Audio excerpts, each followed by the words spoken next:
warahmatullahi wabarakatuh. Yang saya hormati Dr. Ferry, di sini juga ada Ustadz Arif dan teman-teman semua, angkatan 31 dan non 31 juga mungkin ya, ada beberapa yang ingin hadir kemarin menyatakan konfirmasi. Alhamdulillah kita bersyukur pada Allah SWT pada malam hari ini kita bisa berkumpul kembali secara daring ya di acara rutin taklim online atau TAKOL 31 yang diselenggarakan oleh JKL 31. Sebelumnya saya mengucapkan terima kasih ya atas kehadiran semuanya. Di sini ada Ketua JKL Kang Akri ya dan juga teman-teman semua. Mudah-mudahan kita semua diberikan kesehatan ya. Karena hari-hari ini hari-hari yang sangat penting ya untuk saling menguatkan, saling menjaga, saling bantu-membantu dan itu membutuhkan kesehatan yang prima ya, dan karena itu kita juga berusaha maksimum untuk menjaga kesehatan kita dan kesehatan keluarga. Nah, malam ini insya Allah ada dua agenda yang akan kita lakukan. Yang pertama kita sama-sama ya, kita ingin berdoa bersama untuk teman-teman kita, saudara-saudara kita, keluarga kita ya yang hari ini mungkin sedang dalam keadaan tidak sehat ya, atau saat ini terkena musibah ya, yang hari-hari ini kita menjadi sesuatu yang terbiasa ya mendengar atau membaca berita di grup-grup ya, berita-berita tentang kehilangan keluarga kita, saudara kita ya. Dan tentu kita semua berduka ya, tapi bagaimanapun kita menyadari bersama bahwa apapun yang terjadi di muka bumi ini tidak akan pernah terjadi kecuali karena kehendak Allah SWT. Karena itu kita selalu dengan sadar mengatakan innalillahi wa inna ilaihi rajiun. Tentunya segala sesuatu dari Allah dan akan kembali kepada Allah juga. Nah, pertama kita akan berdoa sama-sama dan kemudian nanti kita sharing, kita mendengarkan dari Dr. Ferry ya. Dr. Ferry adalah Ketua Satgas COVID di Kementan. Dan share kepada kita semua gimana hidup menjalani kehidupan yang sehat gitu dalam situasi pandemi saat ini ya. Baik teman-teman semua, sebelum kita mulai, mari kita sama-sama membaca basmalah. Bismillahirrahmanirrahim. Selanjutnya kita akan lanjutkan dengan doa bersama yang insya Allah akan dipimpin oleh Ustadz Arif. Ya. Ustadz Arif juga hari-hari ini sangat sibuk ya, juga mengorganisir sejak sebulan ini relawan-relawan untuk antar-antar, mengantar-antar bantuan ya. Jadi kayak sekarang ini kita mendengar ada teman yang sakit, ada saudara yang sakit, nah butuh kita memberikan bantuan, memberikan dukungan ya. Nah itu Ustadz Arif memobilisasi relawan untuk mengantar-ngantar. Jadi kalau ada teman-teman yang punya sesuatu yang bisa diantarkan, nanti bisa itu ke Ustadz Arif. Baik, langsung saja. Tafadhol Ustadz Arif ya memimpin kita sama-sama. Baik, terima kasih Prof. Najib. Mohon izin Pak Dr. Ferry dan juga Pak Akri, Ketua Yayasan, serta para rekan-rekan semua. Bismillahirrahmanirrahim. Assalamualaikum warahmatullahi wabarakatuh. Alhamdulillah, wassalatu wassalamu ala rasulillah wa ba'du. Mohon izin mungkin saya menggunakan 10 menit waktu awal ini untuk kita bisa bersama-sama mendoakan beberapa kawan-kawan kita yang saat ini juga sedang berjuang ya untuk terus menggapai kesehatannya. Ya, kebetulan juga ini adik saya di BCC ini tetangga Pak Akri itu serumah dengan yang kecil-kecilnya juga sedang isoman, bahkan kemarin ayahnya juga sempat Positif masuk ya. IGD karena saturasi oksigen yang rendah. Artinya memang kita saat ini yang sedang sehat ini perlu banyak sekali bersyukur karena ternyata Masya Allah oksigen yang kita hirup, nitrogen yang kita hirup ini begitu murahnya Allah berikan kepada kita. Wa in ta'uddu ni'matallah la tuhsuha. Kalau kita coba hitung memang betul Masya Allah nggak terhitung ya. Ya, juga cerita-cerita dari kawan-kawan kami yang sempat lumayan parah terkenanya di mana nafas itu sudah sakit sekali, tapi kemudian diberikan kesempatan untuk melanjutkan hidup. Itu banyak sekali beliau bercerita bahwasannya saat ini yang paling diutamakan adalah bersyukur. Ya. Kita juga bisa mengikuti kajian ini tentunya karena dalam keadaan sehat walafiat, meskipun di tengah-tengah kita juga ada yang sedang isolasi mandiri. Ya, siapapun kita coba doakan. Ketika kita sesi berdoa nanti kita juga khususkan doakan untuk teman-teman kita, untuk rekan-rekan kita. Tadi juga sempat disampaikan ya bahwa rekan-rekan dari sesama di JKL atau di angkatannya dulu di mahasiswa di angkatan 31 atau sebelumnya banyak yang Allah sudah panggil ya, sehingga kita perlu mendoakan beliau-beliau semua, termasuk saya juga di angkatan saya ini juga termasuk yang sedang disorot karena justru di usia-usia produktif ya, tapi banyak yang juga dipanggil oleh Allah. Kita maksimalkan dengan perbanyak ibadah, ambil peran sebanyak-banyaknya ya. Kita sebagai dosen, kita sebagai guru, kita sebagai pengusaha, kita sebagai apa, semua saat ini niatkan lillahi ta'ala. Tenaga kesehatan juga kita sempat dengar Dr. Andi Jenny, itu dokter saya masih kecil, beberapa kali juga wafat. Dr. Suksmono itu juga dokter saya untuk sering sharing juga sudah dipanggil oleh Allah. Ya, kita perbanyak peran dalam apa yang kita miliki saat ini. Dan sakit ini tanda Allah memberikan simbol isyarat pada kita ya, dengan kalimat la haula wala quwata illa billah. Karena ternyata kita nggak punya upaya, nggak punya daya apa-apa. Saat diberi sakit pun ternyata kita tetap menjadi manusia. Nggak bisa makan enak saja, mengembalikan rasa ya yang tadinya nikmat, kemudian pahit. Kita jadikan nikmat lagi aja, Masya Allah, sulit sekali. Ternyata sakit ini memberikan tanda pada kita, kita manusia. Ya.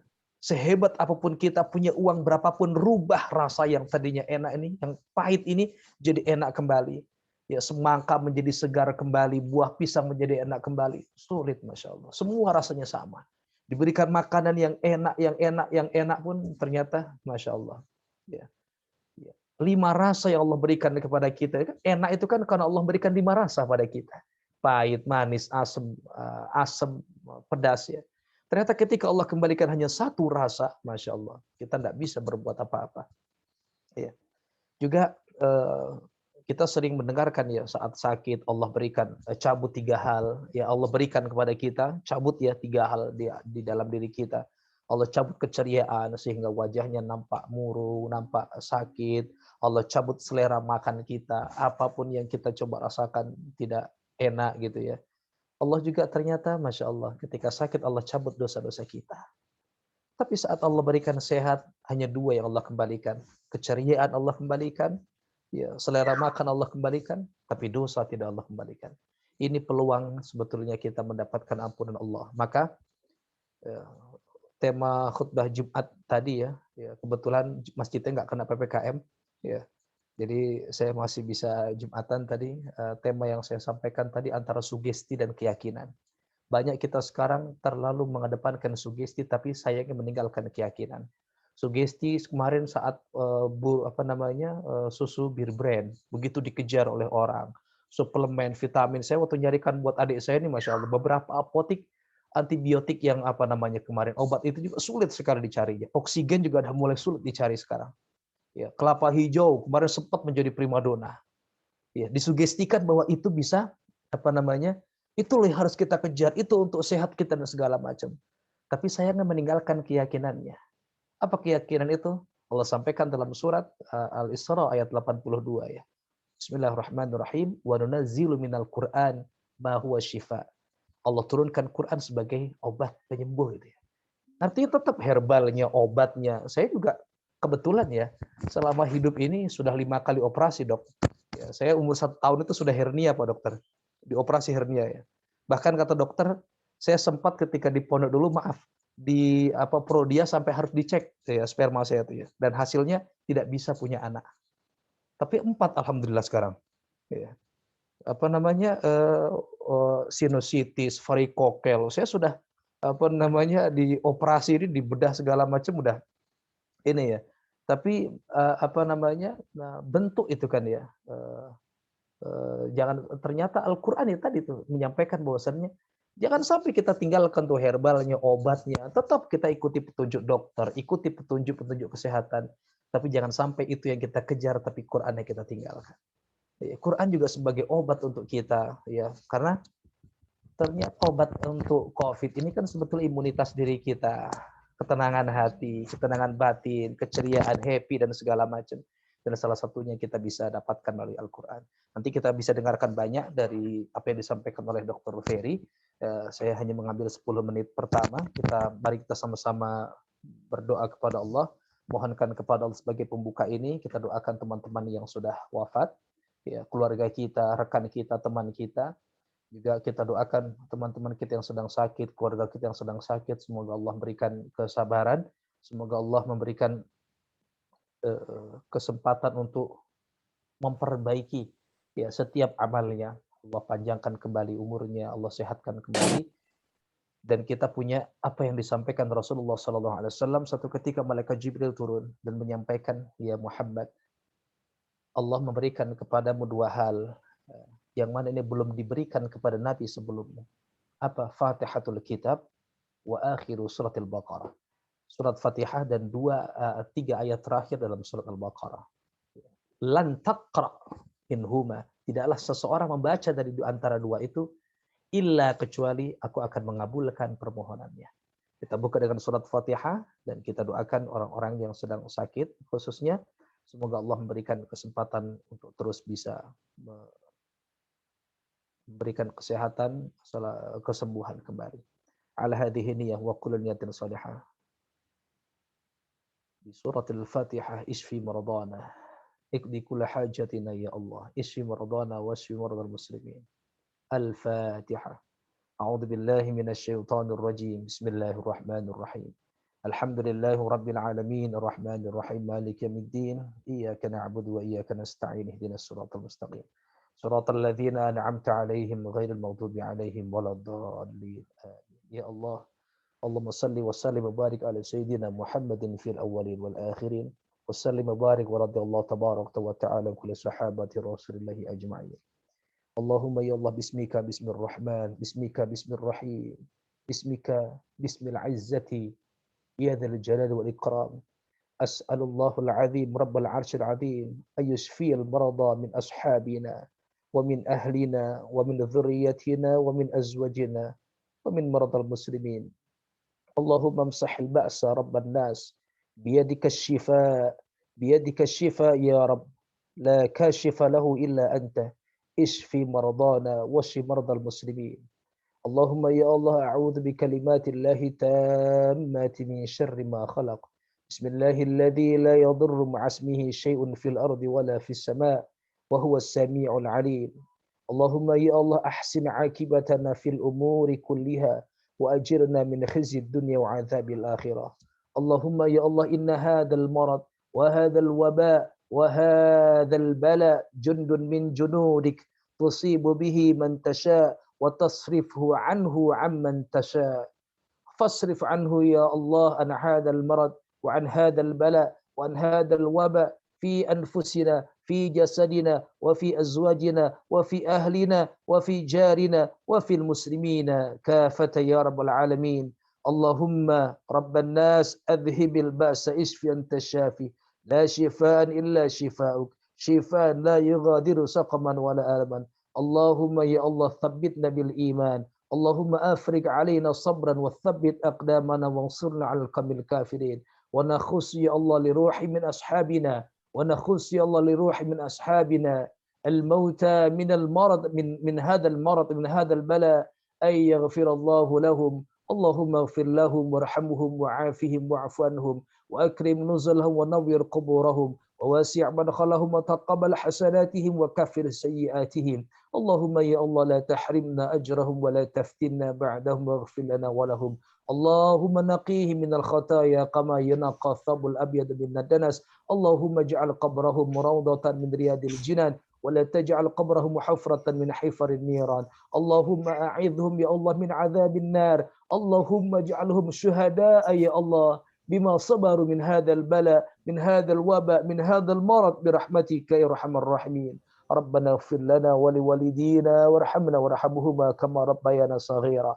ربنا آتنا في الدنيا حسنة وفي الآخرة حسنة وقنا عذاب النار. وصلى الله على نبينا محمد صلى الله عليه وسلم. سبحان ربك رب العزة عما يصفون وسلام على المرسلين والحمد لله رب العالمين. الفاتحة.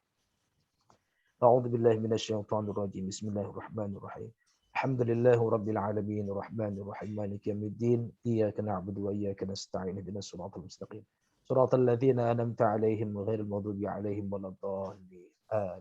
Mudah-mudahan doa-doa kita untuk orang-orang yang sedang sakit, juga untuk orang-orang yang sudah mendahului kita, Allah terima, menjadikan pahala dari bacaan kita untuk meringankan orang-orang yang sedang berada di dalam kuburnya, untuk memberikan semangat kepada mereka-mereka yang sedang sakit. Semoga Allah angkat segala penyakitnya dan juga Allah memberikan kesehatan pada kita semuanya. Terima kasih Prof. Najib. Mohon maaf dokter dan semuanya. Assalamualaikum warahmatullahi wabarakatuh. Waalaikumsalam warahmatullahi wabarakatuh. Terima kasih ya Allah Ustaz Arif ya.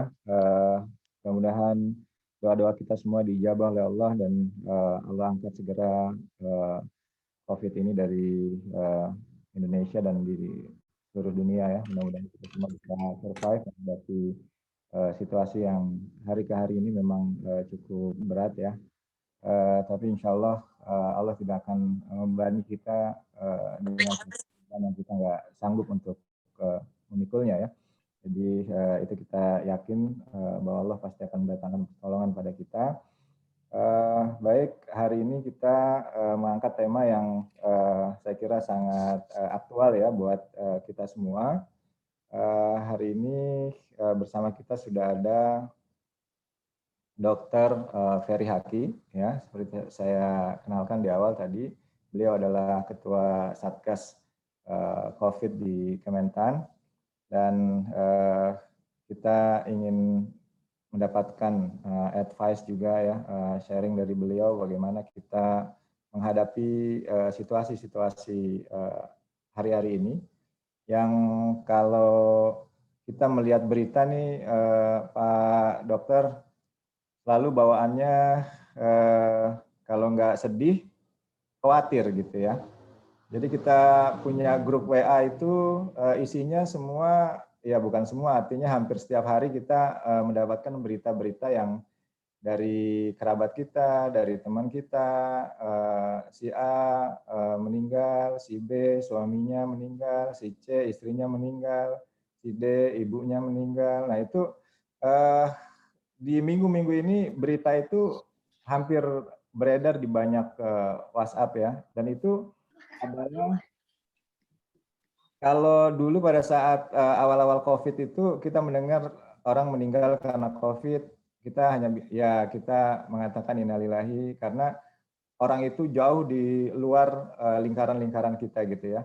Nah sekarang ini berita-berita itu ada di lingkaran kita yang paling dekat gitu. Nah hari ke hari ini tentu akan membuat kegelisahan dan kegelisahan ini tentu akan, kalau para dokter bilang akan menimbulkan turunnya imunitas ya. Tapi di sisi lain, ya kalau secara ekonomi kegelisahan itu menimbulkan kepanikan dalam belanja juga gitu. Makanya kemarin ada susu merek tertentu yang tiba-tiba menghilang dari pasar dan harganya juga menjadi mahal. Dan kalau kita lihat sekarang ini obat-obatan, kemudian oksigen di toko-toko online juga harganya tiba-tiba meningkat beberapa kali lipat gitu ya. Di samping juga rumah sakit sangat penuh ya. Pengalaman tuh minggu lalu ada hari Rabu ya, teman bilang adiknya sudah saturasinya sudah di bawah 90, kemudian dia sudah cari rumah sakit, nggak ada yang bisa nampung. Nah, kemudian dia telepon saya minta bantuan, terus kemudian saya coba kontak ke Rumah Sakit UMI, karena waktu itu kebetulan saya juga Dr. Ferry sempat dirawat di Rumah Sakit UMI ya, karena COVID ini juga. Nah, terus kemudian dibawa ke UMI, alhamdulillah bisa ditangani itu di IGD, tapi nggak bisa masuk kamar karena yang antri sudah 16 orang di Rumah Sakit UMI waktu Rabu minggu lalu itu. Nah, terus kemudian akhirnya ditangani di IGD ya, diberikan tabung, oksigen, macam-macam lah, di infus. Kemudian besoknya kakaknya ngasih kabar ke saya, adiknya sudah pulang katanya. Saya bilang, pulang gimana? Udah ini nggak dapat kamar? Ya sudah dipanggil katanya. Nah, jadi secepat itu ya dan itu masih sangat muda gitu, masih sangat muda. Nah, ini gimana kita menghadapi ini? Sementara kalau di sisi lain kita mendengar misalnya seperti di Singapura, pemerintah sudah mencanangkan ingin berdamai dengan COVID gitu, karena kalau melawan COVID lelah juga ternyata secara ekonomi, secara mental ya, secara manajerial, kemudian sekarang mereka ingin berdampingan dengan COVID. Tapi pemerintah Singapura mengatakan syarat berdampingan dengan COVID vaksinasi 100%. Nah, sementara di kita ini mungkin belum sampai 20% ya vaksinasi ya. Nah, ini jadi kalau kita ingin berdamai dengan COVID dalam artian kita hidup berdampingan dengan COVID ya, itu mungkin juga masih sebuah tantangan yang luar biasa. Nah, Dr. Ferry? Oke. Jadi kita langsung saja kita ingin mendengar dari Dr. Ferry ya, bagaimana kita menghadapi situasi-situasi ini, apa hal-hal praktis yang harus kita lakukan ya, dan juga bagaimana kita bisa menghandle kalau ada hal-hal yang mungkin menghadapi yang harus kita hadapi belakangan ini. Silakan kepada Dr. Ferry, waktu dan tempat, silakan. Ya, bismillahirrahmanirrahim. Assalamualaikum warahmatullahi wabarakatuh. Waalaikumsalam warahmatullahi. Terima kasih semuanya, Pak Najib, Ustadz Arif ya, dan teman-teman sekalian yang sudah mengundang saya ini pada malam hari ini. Terima kasih. Mudah-mudahan pembicaraan kita pada malam hari ini memberikan pengetahuan tambahan, paling tidak sebagai pengimbang lah mudah-mudahan. Dengan tema yang barangkali sudah sangat sering ya kita bicarakan, kita dengarkan, bahkan setiap menit itu bisa kita baca informasi terkait dengan COVID itu. Nah, cuman memang terkait dengan COVID ini, Bapak Ibu sekalian, jangankan kita di tataran yang awam ya, bahkan di ahli pun ini masih ada perdebatan sebenarnya. Dari sisi Dari sisi istilah ya. Belum, kalau dari sisi istilah saja sudah ada perdebatan, kemudian dari definisi, apalagi nanti di berikutnya dan seterusnya. Nah, artinya apa, Bapak Ibu sekalian? Yang kita cari tadi betul bahwa kita tidak mencari perdebatan misalnya istilah apa segala macamnya, tapi yang kita hadapi sekarang ini adalah bagaimana kita bisa berbuat ya, sekecil apapun yang kita bisa lakukan itu dalam rangka menghadapi hal-hal yang sifatnya darurat pada saat ini. Nah, Bapak Ibu sekalian, izin menyampaikan share screen ya, tapi mungkin secara singkat saja ya. Secara singkat saja sebagai gambaran untuk kita nanti mendapatkan gambaran tentang tentang COVID ya. Ada tampak Pak screen-nya? Ya. Nah, ya, bismillahirrahmanirrahim. Nah, jadi kita sudah menghadapi sudah setahun lebih ya dari klaster pneumonia pada 31 Desember 2019 yang menyatakan bahwa COVID-19 itu sebenarnya namanya dari tahun 2019 ya. Yang tadinya namanya SARS-CoV-2 ya, dan akhirnya berubah menjadi COVID ya. Nah, kalau berkaca pada ini sebenarnya kembali kepada istilah, dulu pernah ada salah satu klasifikasi corona itu misalnya ada kita sebut dengan MERS misalnya ya, Middle East Respiratory Syndrome. Kemudian ada lagi yang namanya SARS ya, Severe Acute Respiratory Syndrome. Jadi perubahan nama itu sebenarnya menuju kepada sebenarnya ke arah ujungnya itu yang penting sindrom namanya. Artinya sindrom itu adalah kumpulan-kumpulan gejala sebenarnya.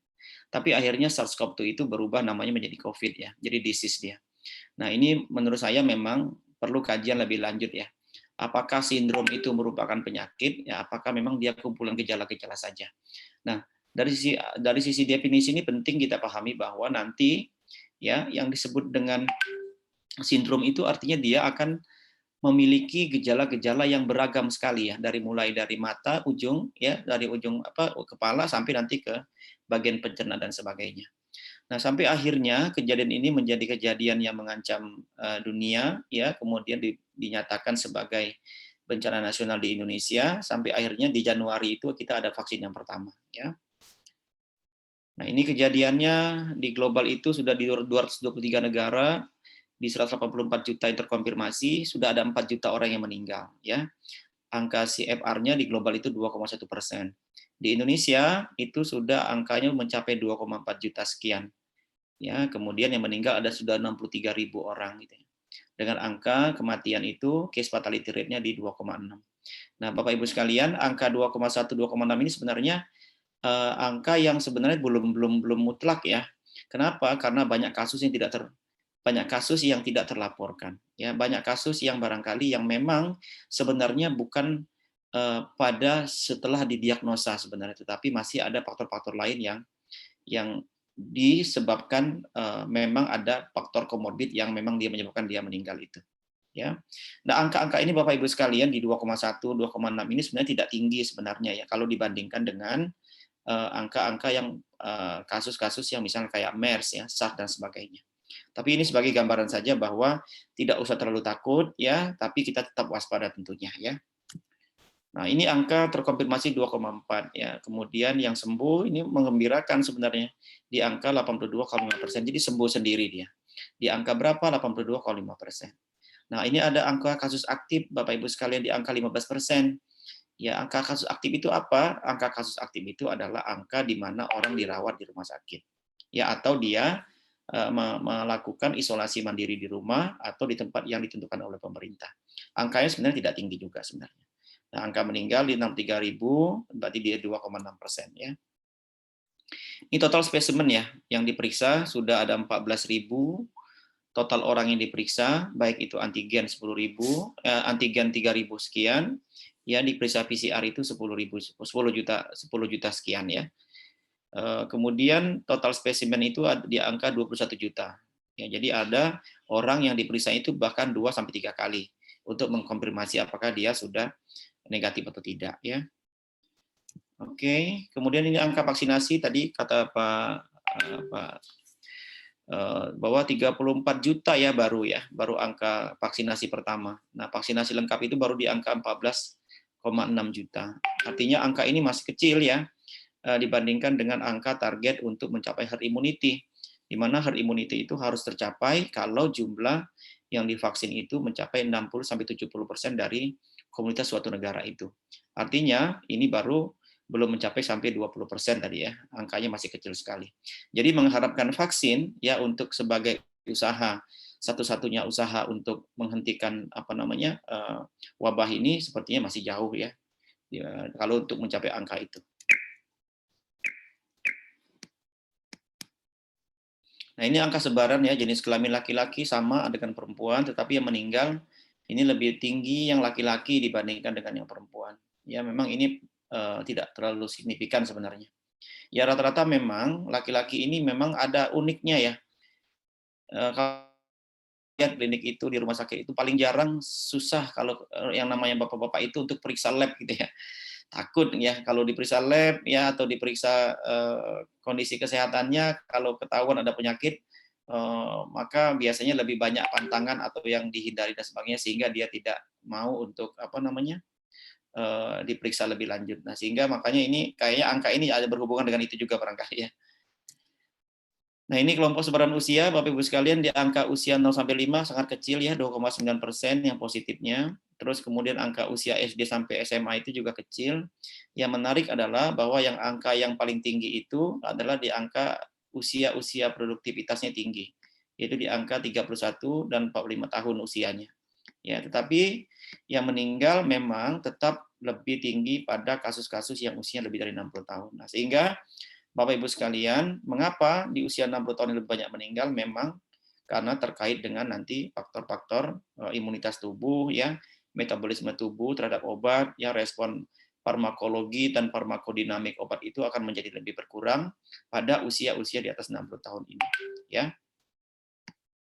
Nah, ini sebaran usia yang meninggal sama ya. Nah, ini gejala. Bapak Ibu sekalian, tetap pada paling tinggi itu adalah di angka 63,4% itu adalah gejalanya batuk ya. Jadi kalau ada batuk yang kemudian sudah menggunakan obat-obat biasa, kemudian sudah menggunakan antibiotik tidak juga sembuh sampai 1-2 minggu misalnya atau 7 hari berturut-turut makin berat ya, maka itu salah satu gejala yang khas ya pada saat ini. Ya, ada riwayat demam, jangan lupa. Kadang-kadang demamnya cuma 2-3 hari saja, tapi kemudian sembuh, kemudian demam lagi ya. Ada demam, kemudian ada pilek, lemas ya, fatik ya, malaise, dia kelelahan, ada sakit tenggorokan dan sebagainya. Sampai ada diare ini ya. Nanti kita jelaskan kenapa dia bisa jadi diare. Ini gejala penyerta, jangan lupa Bapak Ibu sekalian, kita yang punya penyakit-penyakit bawaan, hipertensi ya, diabetes mellitus ya, kencing manis, penyakit jantung ini perlu menjadi perhatian ya. Ya, terutama orang-orang tua yang di atas 60 tahun misalnya tapi juga memiliki penyakit-penyakit penyerta, maka harus menjadi fokus kita sebagai peta resiko yang harus kita utamakan untuk dijaga kesehatannya. Ya. Nah, ini pengantar saja bahwa dikatakan positif COVID itu kalau ya satu gold standarnya adalah PCR. Jadi tidak ada gejalanya kalau sudah di RT-PCR-nya positif maka dia bisa ditegakkan sebagai orang yang terkonfirmasi. Ya. Yang kedua, orang yang terkonfirmasi atau positif itu kalau antigennya positif Bapak Ibu sekalian. Ya, tapi dia ada gejala. Jadi kalau ada gejala yang mengarah tidak sembuh dengan obat-obat biasa, tapi antigennya positif maka sudah bisa ditegakkan diagnosanya. Jadi nggak usah lagi pakai PCR. Ya. Nah, yang ketiga klasifikasinya adalah dia tidak ada gejala, antigennya positif, tapi ada riwayat kontak erat, ya misalnya rapat ya pada satu saat misalnya 3 hari atau 5 hari sebelumnya ada kontak erat dengan orang yang dikabarkan setelah itu terkonfirmasi, maka sudah bisa ditegakkan diagnosanya. Ya, jadi walaupun tidak ada gejala atau asimptomatik, ya antigennya positif, ya kemudian ada kontak erat atau riwayat kontak erat, maka dia sudah bisa ditegakkan diagnosanya. Jadi nggak usah lagi PCR ya. Oke, jadi kontak erat itu tadi definisi yang pertama ya, kalau dia antigen positif, tidak ada gejala, ada kontak erat. Nah, kontak erat itu apa? Kalau ya dia tatap muka berdekatan, berapa radiusnya 1 meter. Ya, kenapa nanti 1 meter nanti ada penjelasannya. Ya, jangka waktunya berapa? Harus lebih dari 15 menit. Ya, dulu definisi WHO itu dikatakan 15 menit itu waktunya harus terus-menerus. Ya, tetapi ternyata berubah lagi definisinya ya. Berubah lagi definisinya 5 menit itu dalam rangka akumulasi katanya. Jadi kalau bertemu 2 menit, berpisah lagi, nanti bertemu lagi 3 menit. Ya, nanti kalau akumulasi lebih dari 15 menit, ya tatap muka atau berdekatan secara langsung dalam 1 meter, maka dia disebut dengan kontak erat ya.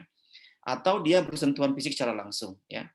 Maka dia disebut dengan kontak erat. Nah, ini perlu Bapak Ibu sekalian saya sampaikan. Jadi COVID itu ada 4 ya. Ada yang tanpa gejala, ada gejala ringan, ya, ada yang gejalanya sedang, tapi ada yang berat. Nah, yang berat ini sebenarnya gampang ya. Kalau dia berat atau tidak itu ada 3 definisi ini dia. Ya, yang pertama hitung nafasnya.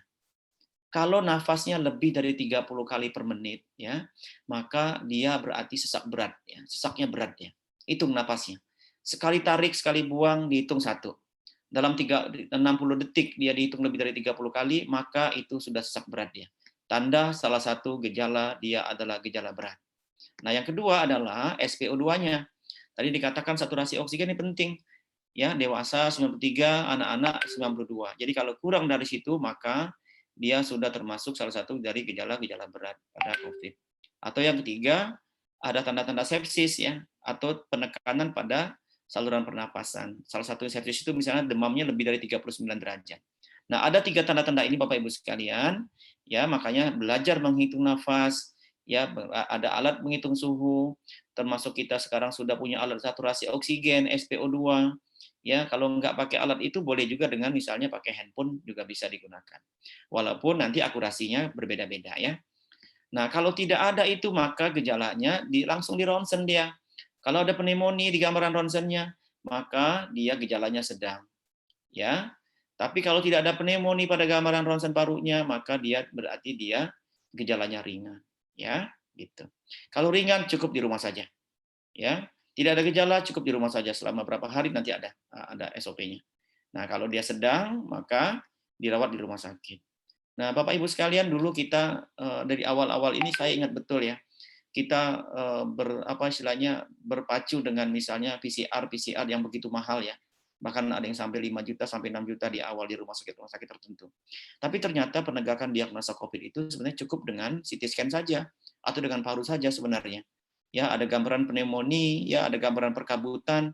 Nah, ada ciri khas yang paling penting itu adalah GGO itu yang kita sebut dengan ground glass opacity. Jadi ada gambaran kayak gelas pecah dia, khas dia. Letaknya di mana ya. Maka nanti akan ketahuan bahwa di hari pertama kedua kalau sudah ada gambaran seperti itu maka sudah bisa dipastikan bahwa dia adalah serangan daripada virus. Nah, itulah kenapa Bapak Ibu sekalian, kalau kita gejalanya sedang ya, kemudian harus dilakukan ronsen. Untuk apa? Untuk melihat gambaran pneumonia.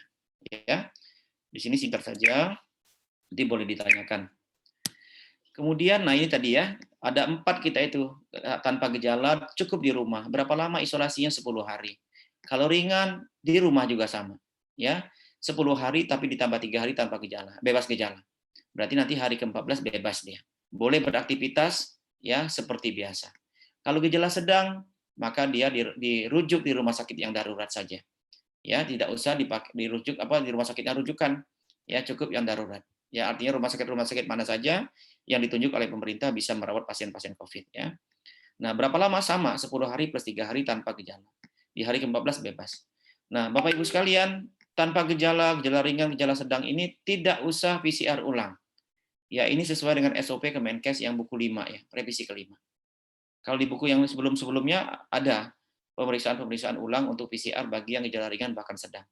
Nah, siapa yang diulang PCR-nya adalah pada orang yang gejalanya berat. Dokter, siapa yang menilai gejala-gejala ini? Ya, klasifikasi gejala ini. Nah, makanya kalau kita positif, ya, ada antigen tadi atau ada PCR tadi, maka langsung lapor dia ke dokternya. Ya, langsung lapor ke gugus tugasnya.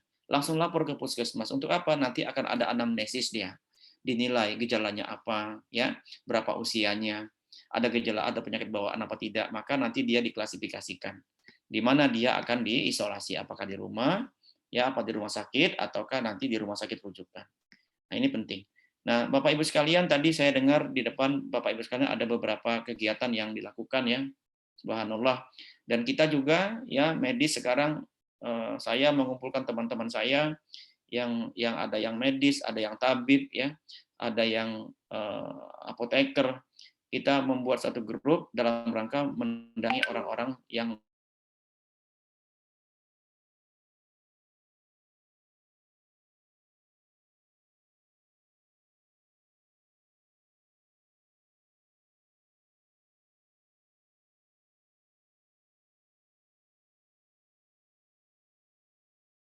dan tidak terlalu cemas, ya tidak terlalu takut, bahkan kepada skuad-skuad yang lain, bahkan kita mengirimkan tadi ya makanan dan sebagainya. Nah, saat ini kita memang lagi mengumpulkan tabung oksigen, ya selang oksigen yang memang sudah sangat sulit ya. Dan bahkan sekarang kita menyiapkan tim ini untuk siap dikirim untuk yang kita sebut dengan home visit itu. Ya, artinya memasang infus di rumah, ya mengirimkan oksigen dan sebagainya. Ini mudah-mudahan menjadi bagian daripada apa yang bisa kita perbuat meskipun itu bagi kita sesuatu yang kecil saja tapi mudah-mudahan memberikan manfaat ya. Nanti kita bisa berkolaborasi barangkali. Ya, ini manifestasi klinisnya. Jadi sakit kepala. Nah, yang menarik Bapak Ibu sekalian adalah hilang pembauan ya, anosmia. Ya, jadi yang diserang itu adalah salah satunya adalah saraf untuk kita penciuman atau perasa. Nah, Bapak Ibu sekalian, kalau sudah ada hilang pembauan anosmia, ada hilang perasa, ya pengalaman saya melakukan antigen, melakukan PCR dari ribuan, ya bahkan udah ribuan kali saya melakukan PCR sama antigen itu, kalau sudah ada hilang pembauan biasanya 95-99% ya, dia menunjukkan hasil yang positif pada antigen.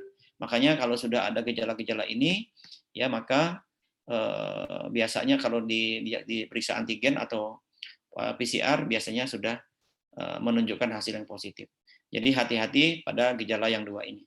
Yang lain-lain nanti bisa diare, ya, bisa pilek, bisa nyeri tenggorokan dan sebagainya. Ya. Nah, ini ada varian-varian baru Bapak Ibu sekalian, ya, varian alfa, varian beta, delta, bahkan ada delta plus, ya, dan seterusnya. Tapi menurut saya kita tidak usah berdebat pada jenis varian karena apa? Karena pada prinsipnya semua virus itu pasti akan mengalami mutasi.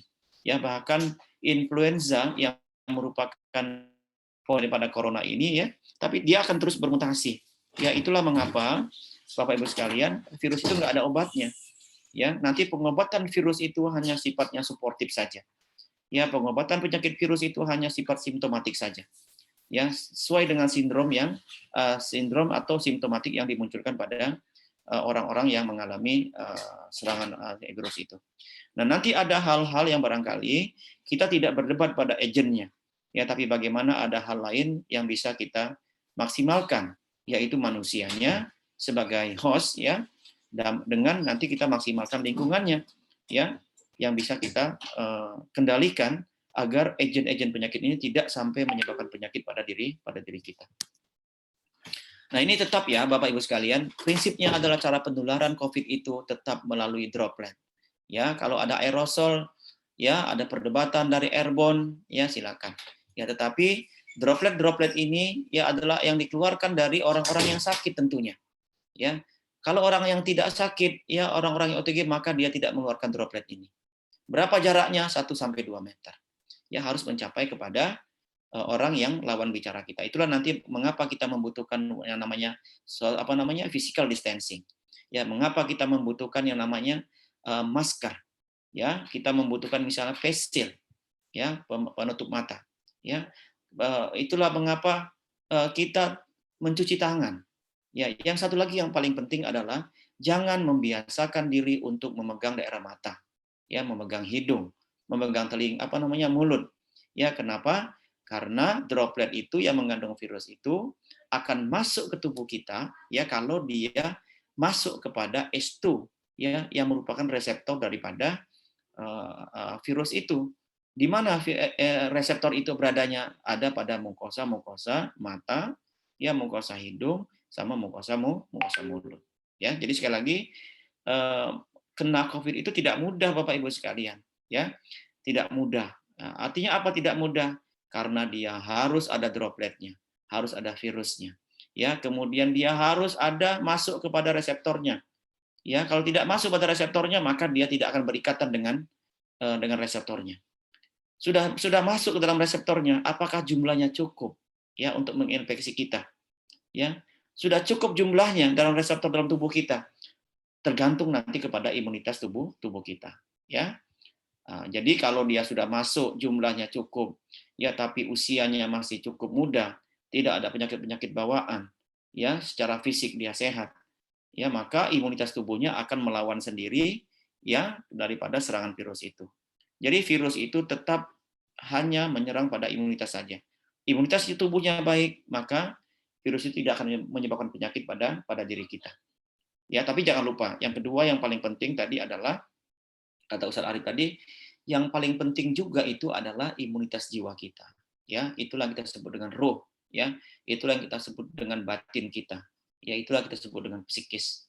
Nah, nanti mudah-mudahan ya dengan penguatan dua tadi, ya imunitas fisik kita tingkatkan, ya ruhiyah kita tingkatkan, ya maknawiyah kita perbaiki, maka akan membuat satu benteng, ya, yang bisa menyebabkan bahwa virus itu tidak berdaya, ya, dalam rangka menginfeksi diri kita. Nah, ini faktor risiko ada ya, ada komorbid. Jadi yang ada hipertensi, ya, diabetes mellitus, ada PPOK, penyakit paru, ya, obstruksi kronis, ya, maka ini harus menjadi perhatian kita. Nah, makanya Bapak Ibu sekalian, saya selalu mengingatkan kepada kita, semua komunitas-komunitas di dalam pekerjaan kita, ya, dalam misalnya pengurus-pengurus dalam organisasi, maka dicobalah untuk membuat peta resiko, ya. Jadi siapa yang usianya di atas 60 tahun, ya, siapa yang memiliki penyakit-penyakit penyerta, ya, yang merokok, ya, yang memiliki berat badan berlebih, ya, maka ini dicatat dia, dijadikan dokumentasi untuk apa? Untuk menjadi perhatian khusus dia. Nah, sekarang angka kejadian kematian itu bukan karena COVID saja. Ternyata angka kematian akibat penyakit komorbid ini ternyata tinggi juga Bapak Ibu sekalian. Ya, karena apa? Karena yang punya hipertensi tidak terkontrol ya. Yang punya diabetes mellitus tidak terkontrol. Kenapa? Pertama, takut ke rumah sakit. Ya. Yang kedua, ya, tidak ada biaya untuk kontrol. Ya, dan seterusnya sehingga penyakit-penyakit komorbid ini tidak terperhatikan, akhirnya berakhir atau meninggalnya itu karena penyakit-penyakit ini. Sehingga ini harus menjadi perhatian kita bersama. Ya. Nah, ini yang tadi saya katakan Bapak Ibu sekalian. Jadi segitiga epidemiologi itu ada agen penyakit, ya, ada manusia, ada lingkungan, ya. Jadi tidak bisa penyakit itu menginfeksi manusia kalau manusia itu sehat dia. Ya, jadi ada protek, ya. Ada apa di tubuh manusia itu? Ya, ada imunitasnya.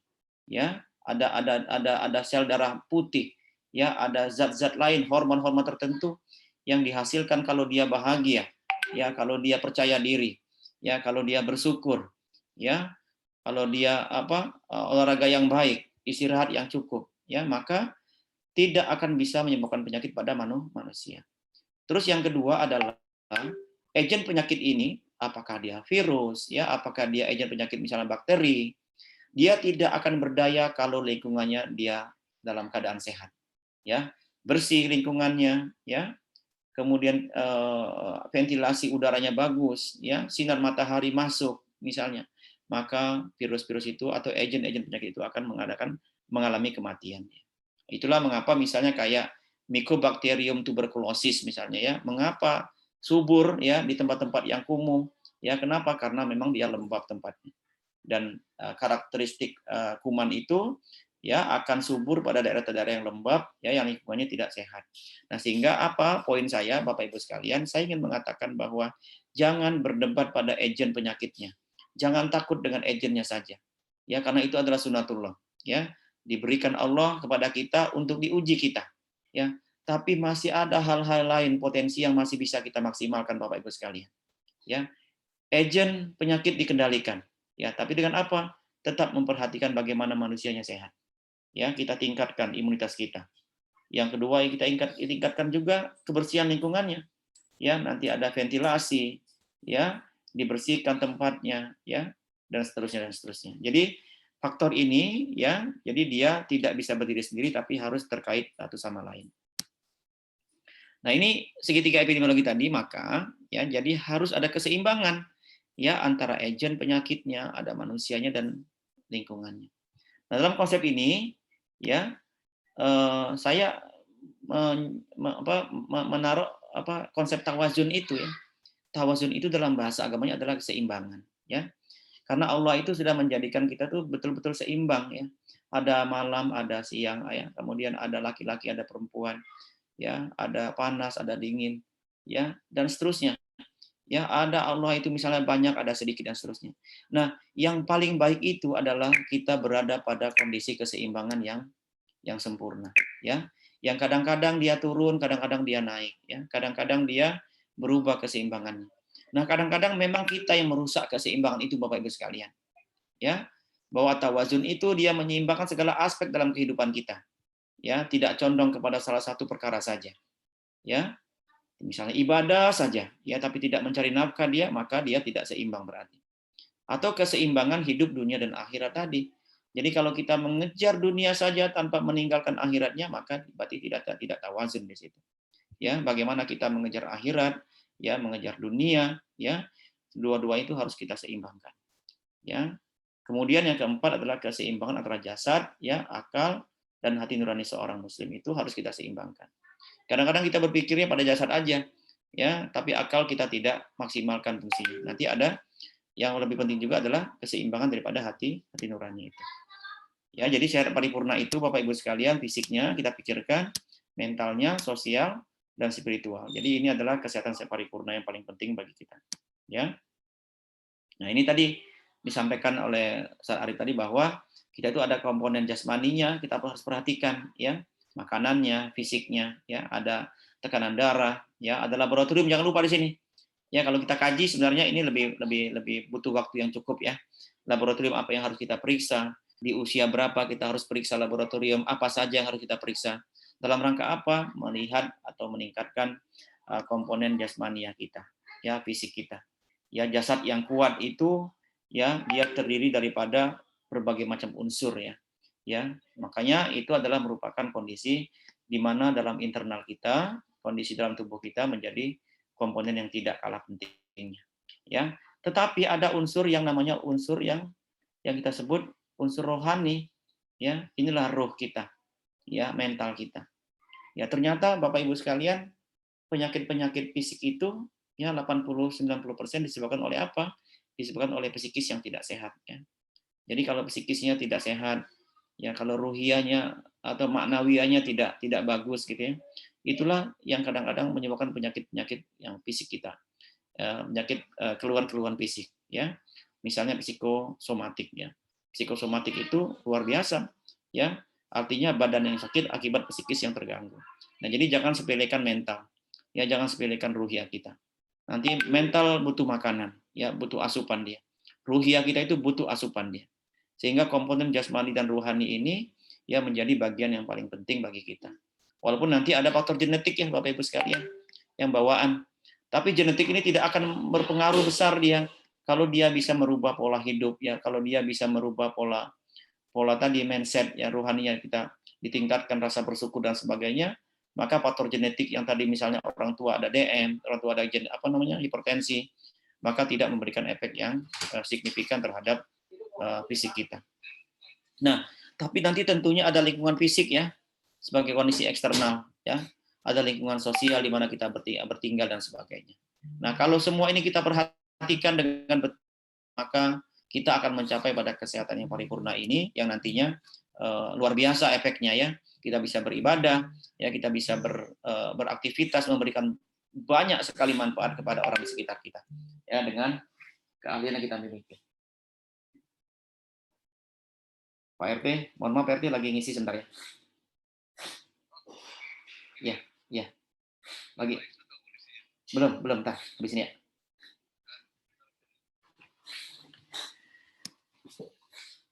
Nah, jadi keseimbangan itu penting, ya. Jadi kalau dia tidak seimbang tadi, maka dia menyebabkan tidak seimbang jadi sakit dia, ya. Penyakitnya banyak, turun dia, ya. Kemudian manusianya yang sakit atau daya tahan tubuh yang turun jadi penyakit juga. Atau lingkungannya yang berubah, ya. Apakah dia memperberat daripada manusianya atau dia memperberat kondisi agent penyakitnya. Nah, sehingga ini harus kita seimbangkan. Nah, ini Bapak Ibu sekalian, strategi pengendalian itu tadi ada testing, ya, ada tracing, ada treatment. Dulu, ya, saya ingat betul di awal-awal pandemik ini orang takut betul di testing, ya. Takut sekali di testing. Kenapa? Kalau positif ketahuan kayak monster, ya. Ditakuti, dijauhi semua orang, ya, kayak bahkan dulu saya mengatakan bahwa kalau kena COVID itu sepertinya lebih buruk daripada kena penyakit kelamin gitu, ya. Ya, ini luar biasa. Saking orang takut dengan COVID itu. Nah, sehingga apa? Yang kedua yang memperberat testing itu menjadi tidak optimal karena kalau di testing dia positif, dia dikandangin 14 hari. Kalau sebagai karyawan tidak ada masalah Bapak Ibu sekalian. Tapi ya kalau dia dikandangin 14 hari tapi dia buruh harian, ya, makan dari mana dia. Nah, sehingga harus diikuti juga nanti, ya, kalau pendampingan dari teman-teman sekalian terhadap orang yang terkena COVID itu, ya, harus juga didampingi dari secara ekonomi, ya. Ada makanannya, ya, dan lain sebagainya. Nah, kalau testingnya bermasalah, maka tracing pasti akan ada menimbulkan masalah juga dia. Ya, apalagi pada pengobatan. Ini sisi pemerintah, ya. Tadi angkanya tadi luar biasa sebenarnya, sudah cukup bagus ya. Angka kekuatan kita untuk PCR itu sudah luar biasa ya. Nah, dari sisi kita Bapak Ibu sekalian, kita tetap memaksimalkan ya apa yang bisa kita lakukan. Ya, memakai masker ya. Mengapa kita harus pakai masker, tadi ada penjelasannya. Ya, mengapa kita harus menjaga jarak ya. Agar kalau ada misalnya droplet itu, maka dia tidak akan sampai kepada lawan bicaranya, termasuk mencuci tangan. Ya, dulu saya di awal-awal pandemik ini selalu mengingatkan betul ya kepada kita bahwa sebenarnya COVID ini, penyakit virus ini tidak cocok untuk orang Muslim ya. Kenapa? Karena orang Muslim itu dia 5 kali dalam sehari ya berwudu, bahkan yang selalu menjaga wudunya. Ya, ada mandi ya, kemudian dan sebagainya.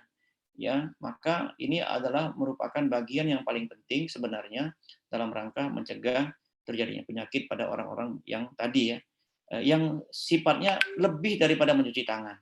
Ya, termasuk misalnya kajian-kajian beberapa teman-teman ya, termasuk yang memasukkan air ke dalam hidung ya pada saat misal kita berwudu.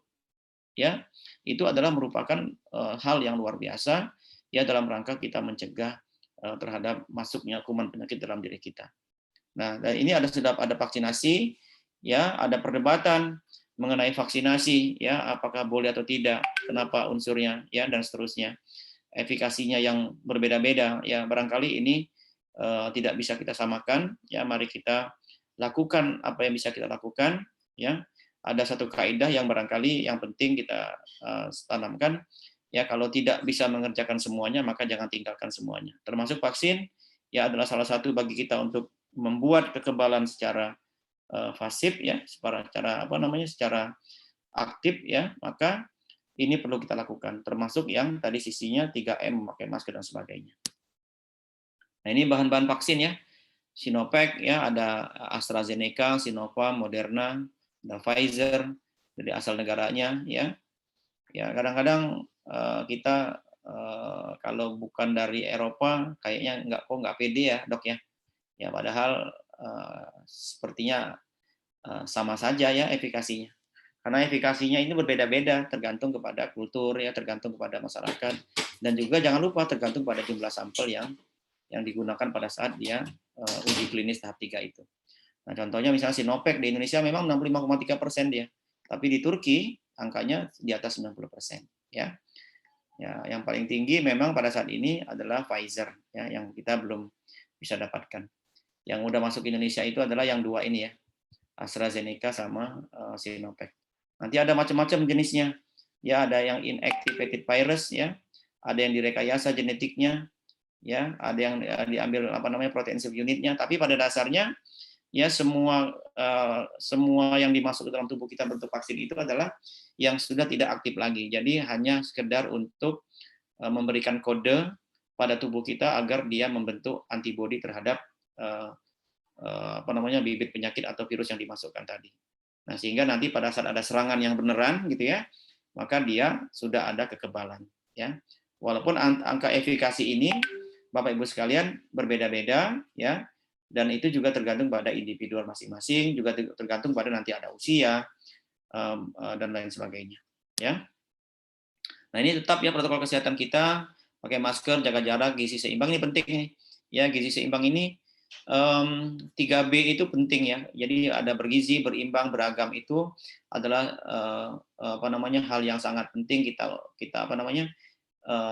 utamakan. Jadi Bapak Ibu sekalian yang sekarang sedang ya barangkali menjaga berat badan agar tidak obesitas misalnya, tetapi dengan cara atau pola yang salah, ya artinya meninggalkan satu unsur gizi dan atau dua unsur gizi lainnya, maka tidak boleh ya. Jadi kita tetap harus butuh karbohidrat, ada proteinnya, ada lemak, ya ada air, ada serat, tetap kita utamakan. Ya, artinya kita tetap kita butuhkan semua itu, tetapi nanti jumlahnya barangkali yang harus disesuaikan karena usia, karena berat badan, maka karbohidrat dikurangi. Nah, sekarang pendekatan pengobatan COVID itu sekarang sudah pada mengatur pola gizi makanan, ya misalnya mengurangi karbohidrat, ya meningkatkan proteinnya dalam rangka apa? Mempercepat bahkan misalnya meninggikan juga lemak ya sama protein dalam rangka apa? Meningkatkan tadi agar memberikan asupan yang cukup ya dalam diri kita itu untuk apa? Untuk mempercepat perbaikan sel-sel yang dirusak oleh virus itu, terutama bagian pada parensim paru kita. Ya, nah, dengan protein yang tinggi maka itu menyebabkan mempercepat pemulihan itu. Ya, kelola stres ini penting sekali. Ya, efek psikis daripada COVID ya itu 80 dan bahkan lebih besar dibandingkan efek fisiknya. Saya sudah mendampingin Bapak Ibu sekalian hampir 300 orang lebih gitu ya. Yang bahkan dalam seminggu ini konsultasi kita itu dari WA ya, konsultasi dari video call ya, bahkan obat, ini luar biasa gitu ya. Dan rata-rata ya yang terjadi itu adalah pada saat dia tidak bisa mengelola faktor psikisnya ya. Yang tadinya tidak ada gejala atau ringan, tiba-tiba keluar antigen atau PCR-nya mulai ada gejala lain-lain ya. Yang tadinya sedang, PCR-nya keluar langsung dia ya. Nah, itulah nanti akan kenapa ada beda kalau orang tua terkena COVID dengan anak-anak ya. Ya, kenapa? Salah satunya adalah faktor stres ya, terutama pada ibu-ibu ya. Ya, yang tadinya misalnya dia kena COVID positif, ada PCR-nya, gejalanya akan makin berat. Kenapa? Karena faktor stresnya itu akan menjadi lebih tinggi. Nah, efek ini menjadi lebih jelek ya, menjadi lebih buruk ya kalau tidak terkendali, sehingga ini akan menyebabkan penurunan imunitas yang luar biasa. Ya, sehingga ini perlu. Jadi poin yang pertama saya sampaikan kepada pasien-pasien COVID itu biasanya adalah tetap ya tidak cemas, tidak takut berlebihan. Karena itulah yang paling penting. Anggap flu biasa. Ya, dengan begitu maka dia akan bisa mengelola mindset itu sehingga akan memperkuat imunitas tubuhnya. Nah, jangan lupa tadi kelola komorbid ya. Tidur cukup, paling tidak kita harus 6 jam ya tidur pada setiap harinya. Jadi kalau malamnya kurang maka besoknya dibalas ya, ditambah. Olahraga boleh ya. Olahraga ringan tapi tidak boleh yang sedang atau berat. Karena olahraga yang sedang atau berat itu malah akan menurunkan imunitas tubuh kita. Ya, akan menurunkan fungsi atau membuat fatigue ya pada otot-otot yang mengalami overtraining. Jadi hanya boleh jalan kaki, stretching, senam ya, atau bersepeda ringan ya. Mandi setelah bepergian, desinfeksi, cuci tangan dan sebagainya. Ya, kalau cuci tangan tetap ya, kita memiliki senjata yang paling ampuh bagi kita adalah menjaga wudhu. Ya, menjaga wudhu dengan wudhu yang sempurna ya. Kemudian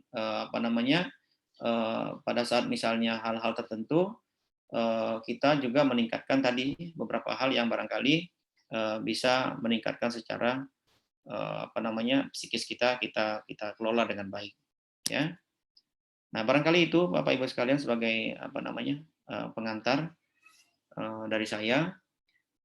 Tapi tentunya yang paling penting adalah COVID ini adalah bagian daripada apa yang diberikan oleh Allah Subhanahu wa taala kepada kita ya.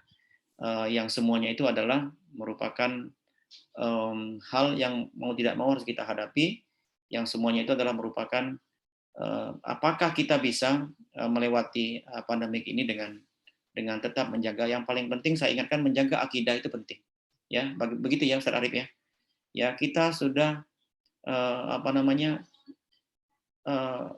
kadang-kadang begini, dokter, kalau kemarin saya nggak pakai masker, mungkin saya udah ketularan loh, dokter. Ya, dok, kalau saya nggak divaksin, barangkali mungkin saya sudah terkena COVID sekarang. Ya, kalimat-kalimat seperti ini, Bapak Ibu sekalian, ya, adalah kalimat-kalimat yang barangkali tipis sekali jaraknya, ya, antara kita mengembalikan atau zat ya kepada yang memang zat itu memiliki kehidupan kita, itu Allah Subhanahu wa taala. Ya, jadi jangan dilupakan ya bahwa kita kembalikan itu kepada Allah Subhanahu wa taala sebagai zat yang memiliki semua itu. Jadi dahulukan dengan apa? Ya alhamdulillah. Ya, ada bismillah. Nah, kebanyakan kita sudah lupa ya. Kita dengan yakin betul ya hanya dengan masker ya, hanya dengan vaksin kita bisa tertolak daripada vaksin dari COVID itu ya. Maka kita tetap ya, tapi kita selalu lupa ya, lupa bismillah pada saat menggunakan masker, lupa bismillah pada saat cuci tangan. Ya, artinya apa? Kita lupa menyandarkan kepada Allah Subhanahu wa taala sebagai zat ya yang memiliki semua yang kita hadapi dalam hidup ini. Nah, sehingga Bapak Ibu sekalian, saya selalu mengatakan kepada kita semua bahwa jangan lupakan doa juga yang kedua ya. Karena kita jadikan yang paling penting itu adalah menjadikan doa sebagai benteng pertama kita. Ya, jangan di terakhir bentengnya. Ya. Kita berzikir pada pagi hari, Allahumma afini fi badani, Allahumma afini fi sam'i, Allahumma afini fi basari. Sudah menjadi benteng itu. Tadi dikatakan oleh Ustaz Arya, Bismillahilladzi la yadurru ma'asmihi sayun fil ardi wala fis sama' wa huwas samiul alim. Ya, zikir-zikir seperti ini Bapak Ibu sekalian adalah merupakan doa benteng pertama kita. Setelah benteng pertama ini, apa yang kita kerjakan Bapak Ibu sekalian adalah berusaha secara optimal. Ya, itulah kita sebut dengan ikhtiar kita. Ya, nah saya selalu mengatakan juga bahwa saya selalu di tengah Bapak Ibu sekalian. Ya, bahwa COVID ini ada, iya. Ada yang meninggal karena COVID, iya. Ya, ada yang begitu tertekan saluran nafasnya karena COVID, iya. Ya, makanya kita menarik orang-orang tadi, ya, orang-orang yang abai, ya, bahkan menantang bahwa virus ini tidak ada, kita tarik ke mereka pada menjadi orang-orang yang waspada.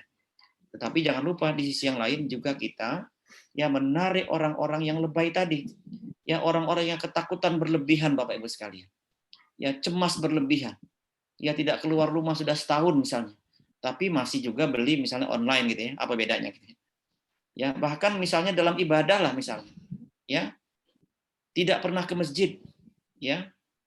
Nah ini barangkali banyak perdebatan juga, ya. Dok, saya tidak mau ke masjid, ya, tapi pas saya tanya dia masih kerja naik kereta 2 jam, ya misalnya gitu. Ya, apa bedanya? Ya, dia ke masjid misalnya 5-10 menit saja dalam kondisi wudhu yang sudah bersih misalnya, ya tapi tidak ke masjid tetapi masih bekerja di luar, ya masih menggunakan apa namanya? Kendaraan umum. Nah, sehingga poin saya adalah tetap kita menjadi orang yang di tengah, yang tidak abai, ya, tapi juga tidak lebay, maksudnya tidak takut berlebihan, sehingga kita menjadi orang-orang yang di tengah dalam konsep at-tawazun tadi. Ya, dalam kondisi seimbang, biasa-biasa saja, ya, mensikapi sesuatu itu artinya dengan persiapan-persiapan yang kita kuatkan secara keilmuannya, ya. Kalau dia hanya menular karena droplet, ya, maka itulah yang harus kita batasi. Ya, bagi yang sakit yang mengeluarkan droplet, maka itulah yang harus kita lindungi. Jangan sampai dia berinteraksi dengan banyak orang dan seterusnya. Nah, tentunya Bapak Ibu sekalian, terakhir tadi saya ingatkan lagi bahwa marilah kita terus berdoa pada Allah Subhanahu wa taala, ya kita jadikan benteng, terutama benteng pertama kita adalah doa kepada Allah Subhanahu wa taala, terus berzikir pagi ya, sore. Kenapa? Karena saya yakin, kita yakin betul bahwa hanya doa itulah yang bisa menjadikan kita tertolak, ya. Termasuk doa itulah adalah merupakan bagian yang paling penting yang bisa merubah takdir buruk kita, ya. Takdir yang sudah ditetapkan jahat, ya jelek bagi kita, maka mudah-mudahan dengan doa itu adalah bisa merubah takdir. Jadi jangan lupakan doa terus, ya. Setelah kita berdoa maka kita tetap ya berikhtiar dengan optimal, ya, maka itulah yang kita sebut dengan konsep tawakal, ya. Kita bertawakal kepada Allah Subhanahu wa taala, ya setelah kita berusaha dengan maksimal tentunya. Barangkali itu Pak Najib, ya, sebagai pengantar saja. Kalau ada yang ditambahkan oleh teman-teman sekalian silakan. Assalamualaikum warahmatullahi wabarakatuh. Waalaikumsalam warahmatullahi wabarakatuh. Terima kasih Dr. Zaki. Saya kira banyak sekali ya informasi yang sangat bermanfaat ya. Tadi kita sama-sama mendengar bahwa tentang segitiga epidemiologi ya. Jadi virus ada, yaitu pasti ada karena itu memang kenyataannya eksis, tapi dia tidak bisa berbuat apa-apa kalau kita sebagai hostnya, sebagai individu punya ketahanan fisik yang baik. Dan itu juga kalau lingkungan kita bersih, dia tidak punya sarana ya untuk berpindah ke tubuh kita. Nah, tapi juga sudah disampaikan tentang vaksin, mudah-mudahan itu adalah bagian dari ikhtiar kita ya, Dok ya, untuk menjaga atau menguatkan imunitas kita, paling tidak dia menjadi lapisan benteng kita ketika ada virus. Memang macam-macam ini ya, tapi tadi di grup katanya yang paling bagus itu AstraZeneca ya Dok ya? Karena cabangnya banyak di Indonesia katanya. Astra itu di mana-mana ada katanya. Ya, Tapi yang jangan lupa tadi ya bahwa bagaimanapun kita tetap mengembalikan segala sesuatunya pada Allah SWT. Ikhtiar kita lakukan dengan semaksimal mungkin dengan berbasis pengetahuan yang kita miliki, berbasis sains ya, tetapi juga kita kembalikan bahwa segala sesuatu itu terjadi hanya karena kehendak Allah semata. Nah, karena itu teman-teman semua, dokter mungkin perlu kita infokan juga di sini banyak penyintas COVID ini, Dok. Ya.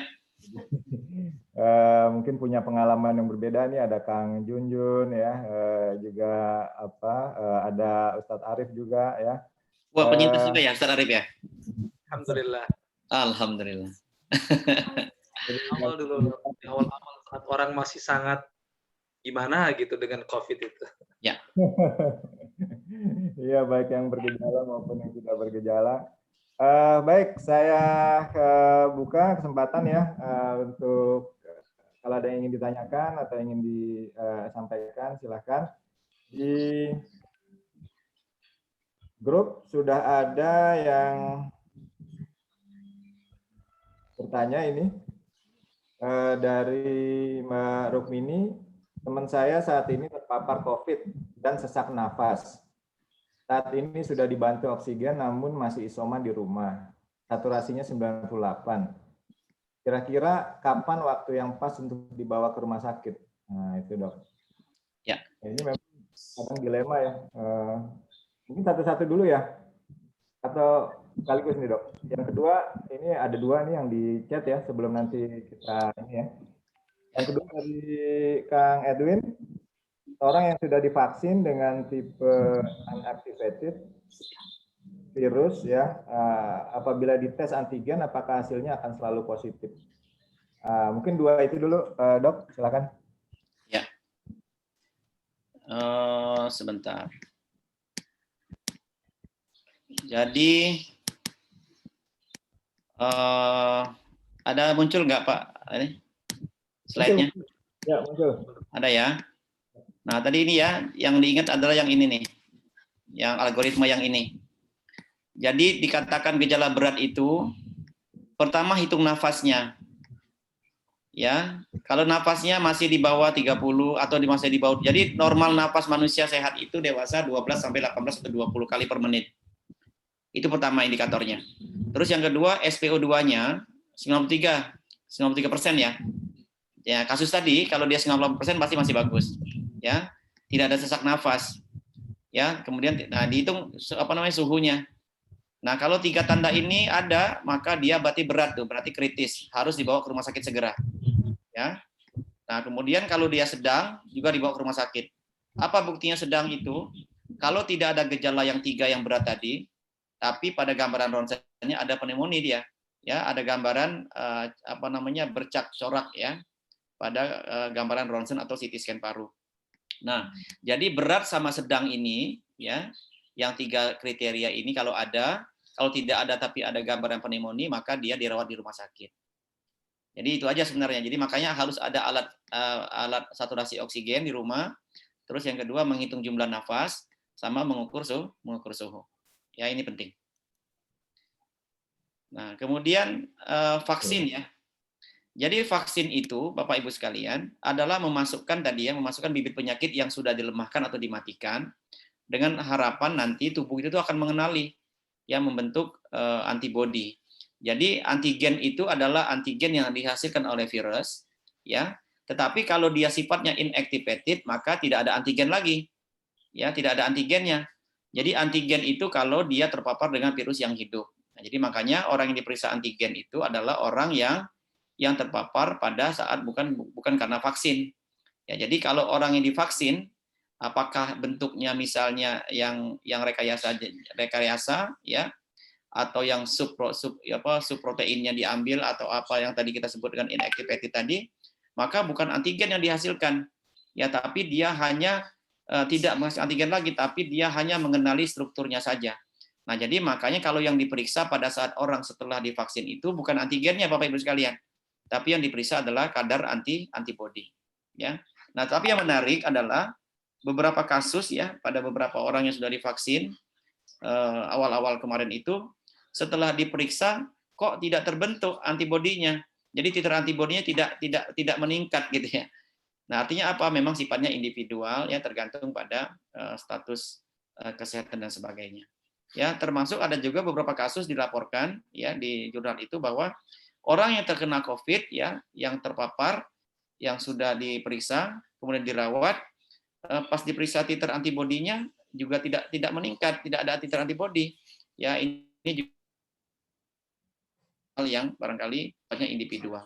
Nah, sifat antibodi itu tidak bertahan terus-menerus ya. Itulah biasanya banyak bertahan misalnya 3 bulan sampai 6 bulan saja.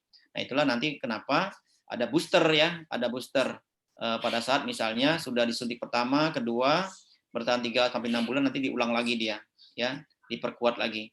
Nah, termasuk orang yang sudah terpapar juga biasanya 3 bulan atau 6 bulan itu sudah menurun titer antibodinya ya terhadap virus itu. Makanya dia boleh divaksin ya. Boleh divaksin pada orang penyintas itu kalau lebih dari 3 bulan terpapar atau dinyatakan negatif setelah 3 bulan ya. Karena apa? Karena titer antibodinya sudah tidak tinggi lagi ya terhadap virus itu. Jadi yang diperiksa sekali lagi kesimpulannya bukan antigennya tapi yang diperiksa adalah antibodi ya. Demikian. Oke, baik, terima kasih dok. Ini tadi ada pertanyaan mungkin sekilas sudah dijawab oleh dokter ya dari Kang Haji nih. Penyintas COVID tentunya memiliki kekebalan alami tadi ya. Pertanyaannya berapa lama kekebalan itu dalam tubuh penyintas? Tadi ya mungkin sekitar 3 bulan tadi dok ya. Ya, ada yang 3 bulan, ada yang tidak terbentuk, ada yang lebih lama, ada yang sampai 6 bulan. Sifatnya individual ya. Dia mendonorkan plasmanya, ya kan sekarang lagi ini juga nih, lagi rame juga ya donor plasma ya. Ya. Nah itu berpengaruh terhadap daya tahan nggak terhadap kekuatan antibodinya gitu? Tidak ya. Jadi donor plasma itu kalau dibolehkan ada syarat-syarat tertentu. Yang pertama dia dalam waktu 3 bulan itu paling bagus sebenarnya untuk mendonorkan. Ya kenapa? Itu karena pada saat itu dia memiliki tingkat yang paling tinggi ya titer antibodinya. Nah, jadi kalau lebih dari sana maka dia waktu 3 bulan itu maka dia akan menurun. Ya, berapa lama habisnya? Ya tergantung pada tadi situasi individual masing-masing. Nah, kalau kita mendonorkan itu, ya artinya tidak akan menurunkan daya tahan tubuh kita karena memang jumlah prosesnya itu seperti kita donor darah lah kira-kira. Ya, karena dia sifatnya nanti akan diperbaharui dan seterusnya. Jadi seperti bagaimana kita donor darah seperti biasa. Nah, tetapi sebelum donor plasma atau plasma konvalesen itu biasanya ada syarat, ada pemeriksaan dulu, ya, ada pemeriksaan screening namanya. Nanti kira-kira 2-3 hari baru ada hasil menyatakan dia itu boleh atau tidak untuk didonorkan plasmanya. Karena tidak gampang juga ya syarat-syaratnya itu. Tergantung nanti hasil yang didapatkan pada saat hasil screening itu. Oke, nah ini dok tadi pertanyaannya ya, kenapa Sinovac di Indonesia cuma 65% efikasinya, tapi di Turki kok bisa 91% ya? Itu apa faktornya itu dok? Ya, memang uji klinis tahap 3 itu pertama banyak faktor ya. Jadi kalau kita bisa bicara faktor masalah kecepatan gitu ya, bahwa yang sebenarnya memang tahapan-tahapan pembuatan vaksin itu sebenarnya jangka waktu yang panjang ya. Jangka waktu yang lama, walaupun prototipenya sudah ada sebenarnya. Nah, sehingga ini dasar pertama sebenarnya yang menjadi perdebatan ini. Terus yang kedua adalah dalam rangka untuk uji klinis tahap ketiga itu adalah dalam rangka tadi tergantung kepada kultur ya, tergantung pada masyarakatnya, tergantung pada individual suatu negara memang ya. Yang ketiga adalah tergantung pada jumlah sampel. Ya, yang namanya penelitian yang sifatnya ada farmakokinetik ya, ada farmakodinamik yang dipengaruhi oleh beberapa banyak faktor yang pasti akan memiliki nilai-nilai yang berbeda, yang angkanya itu ya artinya ya kenapa angkanya keluar 65,3% juga ya kita juga tidak pernah membaca laporan itu sebenarnya. Tiba-tiba keluar aja angka segitu gitu ya, yang itu pun pada saat itu keluarnya menjelang ya waktu itu menjelang pada saat vaksin pertama itu yang di Januari itu sebenarnya. Nah, tapi kita tidak berdebat di situ Bapak Ibu sekalian, tetapi tetap bahwa vaksin itu bekerjanya pada banyak mekanisme sebenarnya. Ya, jadi bukan pada mekanisme satu saja. Ya. Termasuk apakah vaksin ini dia efektif dengan varian yang lain, ya, varian yang baru dan seterusnya. Ya, sebenarnya tetap ada, ya, efikasinya. Walaupun, ya, nanti dia tempat bekerja mekanisme itu akan berbeda-beda lagi, sehingga mungkin efikasinya akan lebih turun. Tetapi jangan lupa bahwa vaksin hanya salah satu saja, ya, artinya salah satu yang dibuat dari luar. Tapi jangan meninggalkan faktor utamanya, ya. Faktor utamanya tadi apa? Imunitasnya. Apa imunitas itu? Ada dua. Imunitas tubuhnya kita sehatkan, ya. Yang kedua adalah imunitas jiwa atau ruhiyahnya. Coba kita bayangkan Bapak Ibu sekalian, ya, pada saat kita sholat subuhnya tepat waktu, ya, ada bahkan sebelum subuh kita sudah bangun, ya, bisa ke masjid sholat subuh dan seterusnya. Baca Qur'annya cukup misalnya, ibadahnya bagus, ya. Pagi-pagi sudah mulai dengan sedekah misalnya dan seterusnya. Bapak Ibu rasakan aja, ya, pada saat kita bekerja itu luar biasa ini. Efeknya itu, ya.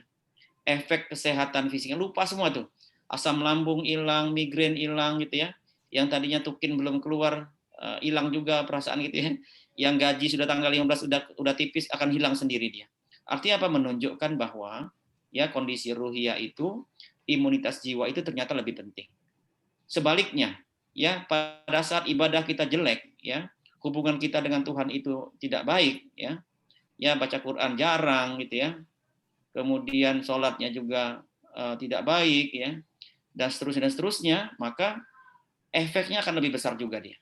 Ya, efeknya apa? Keruhiyahnya itu. Nah, sehingga saya ingin terus mengatakan terus betul bahwa ternyata, ya, kita perbaikin aja dari ruhiyah kita, ya, maknawiyahnya ditingkatkan dia, ya, dengan apa? Tadi kata Ustadz tadi, ya, kita baca Quran. Ya, nah sekarang terapi Quran itu luar biasa Pak Najib, ya. Ya, orang yang kena COVID, ya, jangan lupa baca Quran dan jangan dalam hati baca Qurannya, disuarakan, ya, disuarakan. Artinya dimunculkan, ya, suaranya itu dalam rangka apa? Dalam rangka memperkuat tadi, ya, memperkuat imunitas jiwa tadi, sehingga membuat benteng yang menurut saya kekuatannya luar biasa Pak Najib, ya. Teman-teman pasien-pasien kita itu yang kita dampingi secara ruhiyahnya dia kuat, aman insya Allah. Ya. Ya, tadi makanya saya pikir terapi COVID itu nggak cukup dokter aja ternyata, ya. Tapi harus ada ustadz juga yang mendampingi, ya. Harus ada teman-teman juga yang kira-kira bukan menjauhi tapi memberikan support yang paling penting dalam rangka apa? Memperkuat ruhiyahnya. Itu barangkali Pak Najib. Baik, terima kasih Dok. Ini ada satu lagi di chat nih. Bagaimana meningkatkan saturasi oksigen, walaupun sudah dibantu oksigen dan juga tapi nafasnya tetap tersengal-sengal gitu. Oke. Saturasi oksigen dengan menggunakan alat-alat itu jangan jadi patokan utama, ya. Apalagi alat-alatnya yang tidak kalibrasinya tidak bagus. Ya, kalau mau pakai yang alat harusnya alat yang memang akurasinya cukup baik, misalnya, ya, Omron kah, ya, apakah dengan alat misalnya Behrer, ya, yang produknya adalah produk-produk yang memang kalibrasinya bagus dia. Jadi jangan hanya percaya pada hasil hasil daripada pemeriksaan saturasi oksigen. Nah, jadi maksud saya begini, pemeriksaan saturasi oksigen pertama tergantung alat. Terus yang kedua pada suasana, ya. Terus yang ketiga kalau bisa dilakukan 3 kali berturut-turut dengan jarak 1 menit berbedanya. Nanti dicari rata-rata. Ya. Terus yang berikutnya adalah tidak pada melihat hasil saturasi oksigen saja, tapi jangan lupa harus juga melihat kondisi klinisnya. Tadi makanya dihitung nafasnya, ya, berapa kali dalam semenit. Oh, kalau masih 12 kali dokter, berarti masih oke. Berarti saturasi oksigen tadi bisa kita nomor 3 atau nomor 2 kan. Nah, yang berikutnya adalah saturasi oksigen itu tidak menjadi patokan kalau tadi tanda-tanda sepsis tadi. Suhunya di atas 39, ya. Ada penekanan pada saluran pernafasan. Nah, maka itu merupakan tanda yang harus kita waspadai. Ya. Gitu. Memang ada namanya happy hypoxia, ya, yang harus menjadi perhatian kita. Nah, makanya pada saat orang-orang yang mengalami seperti ini, terutama yang pada obesitas, ya, ada penyakit-penyakit bawaan, maka proning position itu penting, ya. Udah pada tahu, ya, posisi proning position, ya. ada yang misalnya tengkurap, ada yang setengah duduk dan sebagainya, cara dia bernapas dan sebagainya. Nah, sehingga itu adalah dalam rangka apa? Dalam rangka kita melatih pernapasan, memaksimalkan apa? Makin cemas dia, makin dikit dia oksigen yang masuk. Ya, makanya kalau kita olahraga juga kan ada teorinya kan. Kalau kita bersepeda, ya ada cara kita buang napas, tarik napas. Ya, bagaimana napas itu dibuangkan secara maksimal dulu dia. Sehingga nanti paru-paru itu menerima oksigennya penuh dia. Ya, semakin cemas, makin takut dia, makin tidak bagus ekspirasi sama inspirasinya. Jadi terkait saturasi oksigen, saya pikir ya memang perlu ada kalibrasi alat. Terus yang kedua diperiksa 3 kali dalam waktu 1 menit berturut-turut. Ya, kemudian jangan dilihat hanya saturasi oksigen saja, tapi lihat gejala klinis yang tampak pada seseorang itu. Ya, itu Pak Najib. Baik, terima kasih. Izin Om Najib.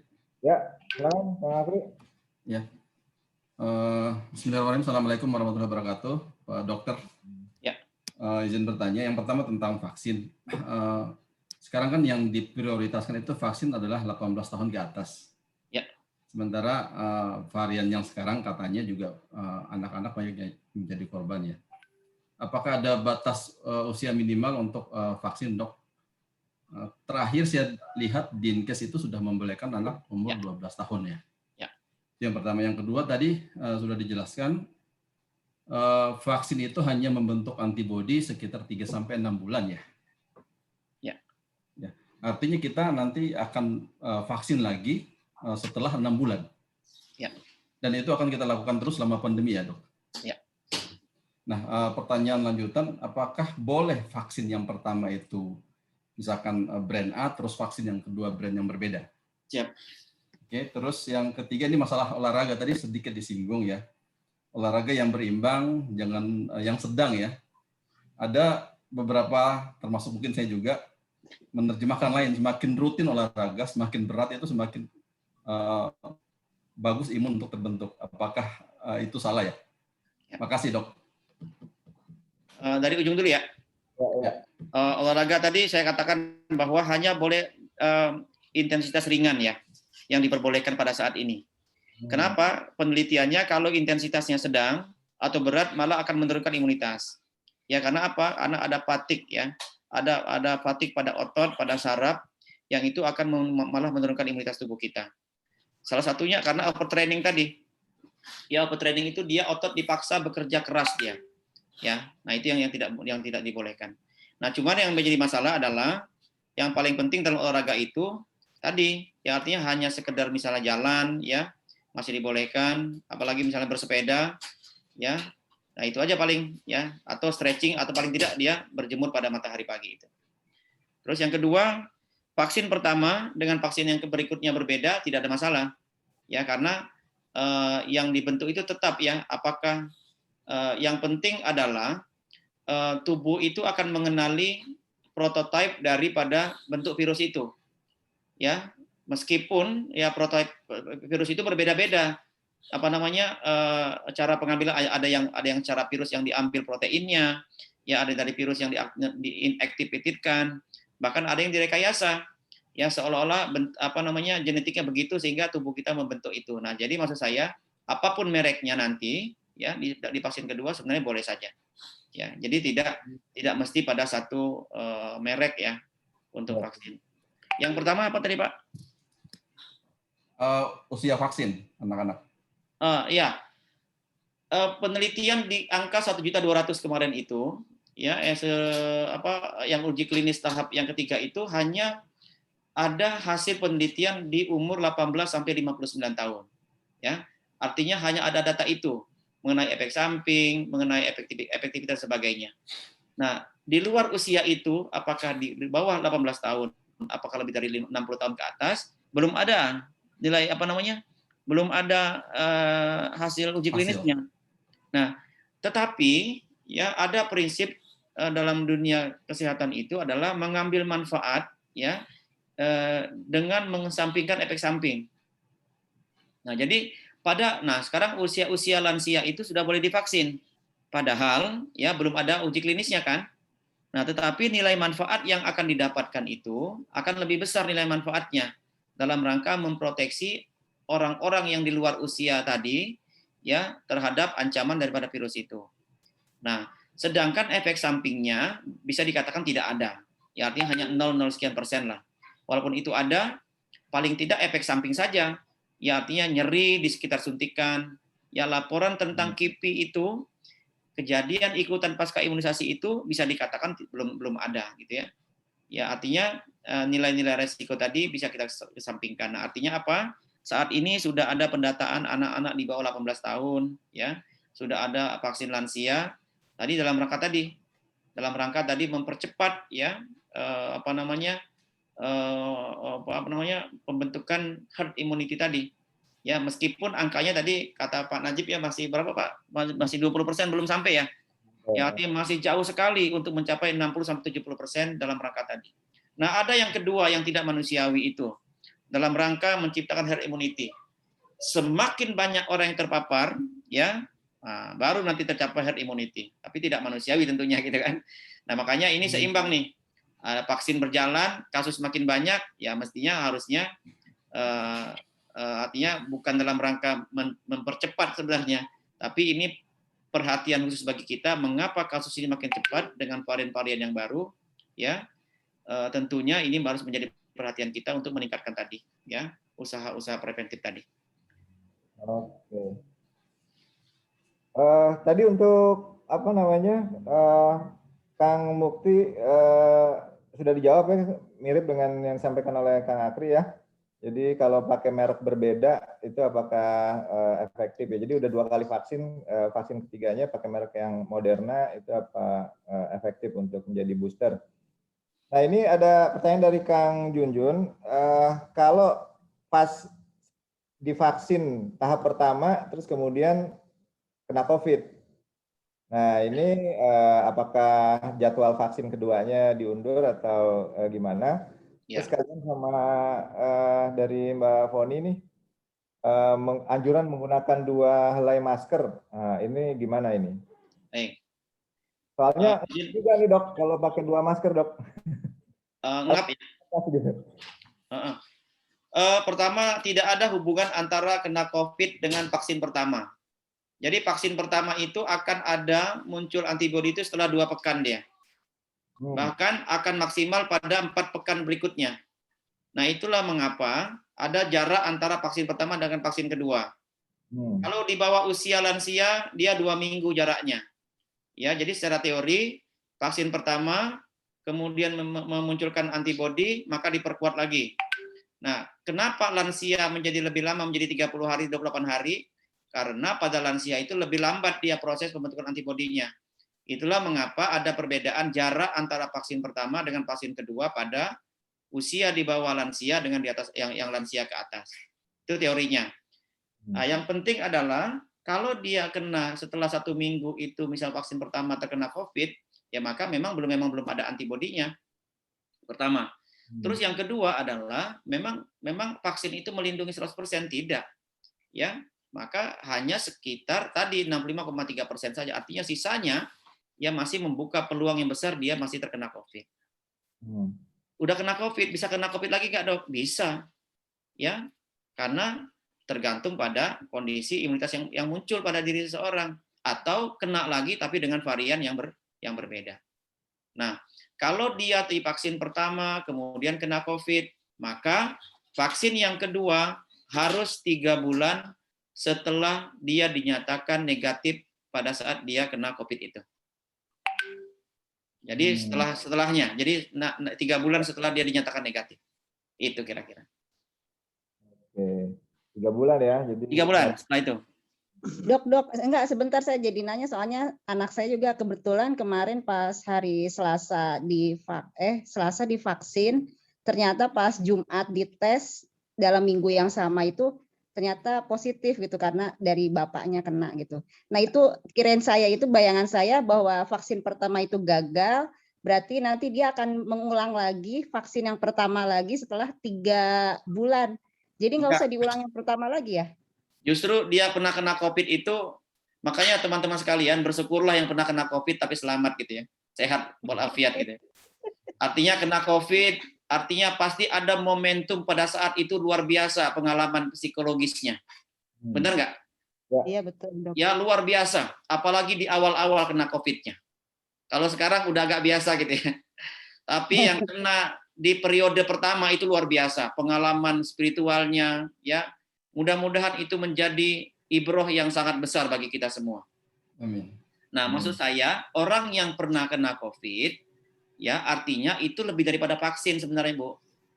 Jadi maksud saya walaupun dia divaksin pertama kemudian kena COVID ya, itu sama aja antibodinya akan lebih kuat ya, akan lebih lama bertahan dibandingkan dengan yang hanya dengan vaksin saja misalnya.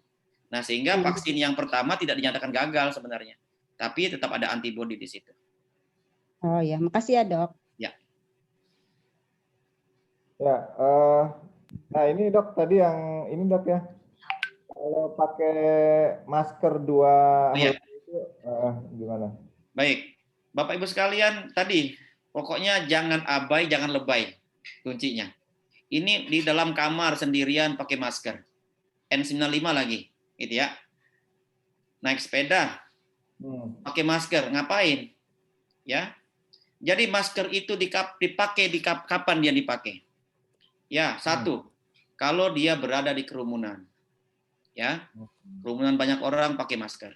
Yang kedua, kapan dia pakai masker? Kalau pada saat misalnya dia mengalami sakit.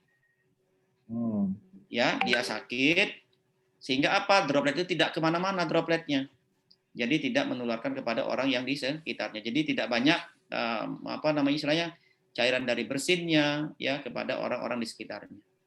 Jadi kalau sendirian ya di kamar tidak usah pakai masker. Olahraga jangan pakai masker. Kenapa? Karena pada saat olahraga itu kita membutuhkan oksigen yang cukup dia. Ya. Badan ada beberapa kejadian kemarin sepeda meninggal kenapa? Ya karena kekurangan oksigen. Ya. Bahkan ada juga razia kemarin sepeda dirazia oleh petugas karena nggak pakai masker, pakai sepeda. Ya kebetulan yang pakai sepeda medis dijelaskan, akhirnya mengerti juga tuh petugasnya. Ya kadang-kadang edukasi yang begini Bapak Ibu sekalian kita salah kaprah gitu ya.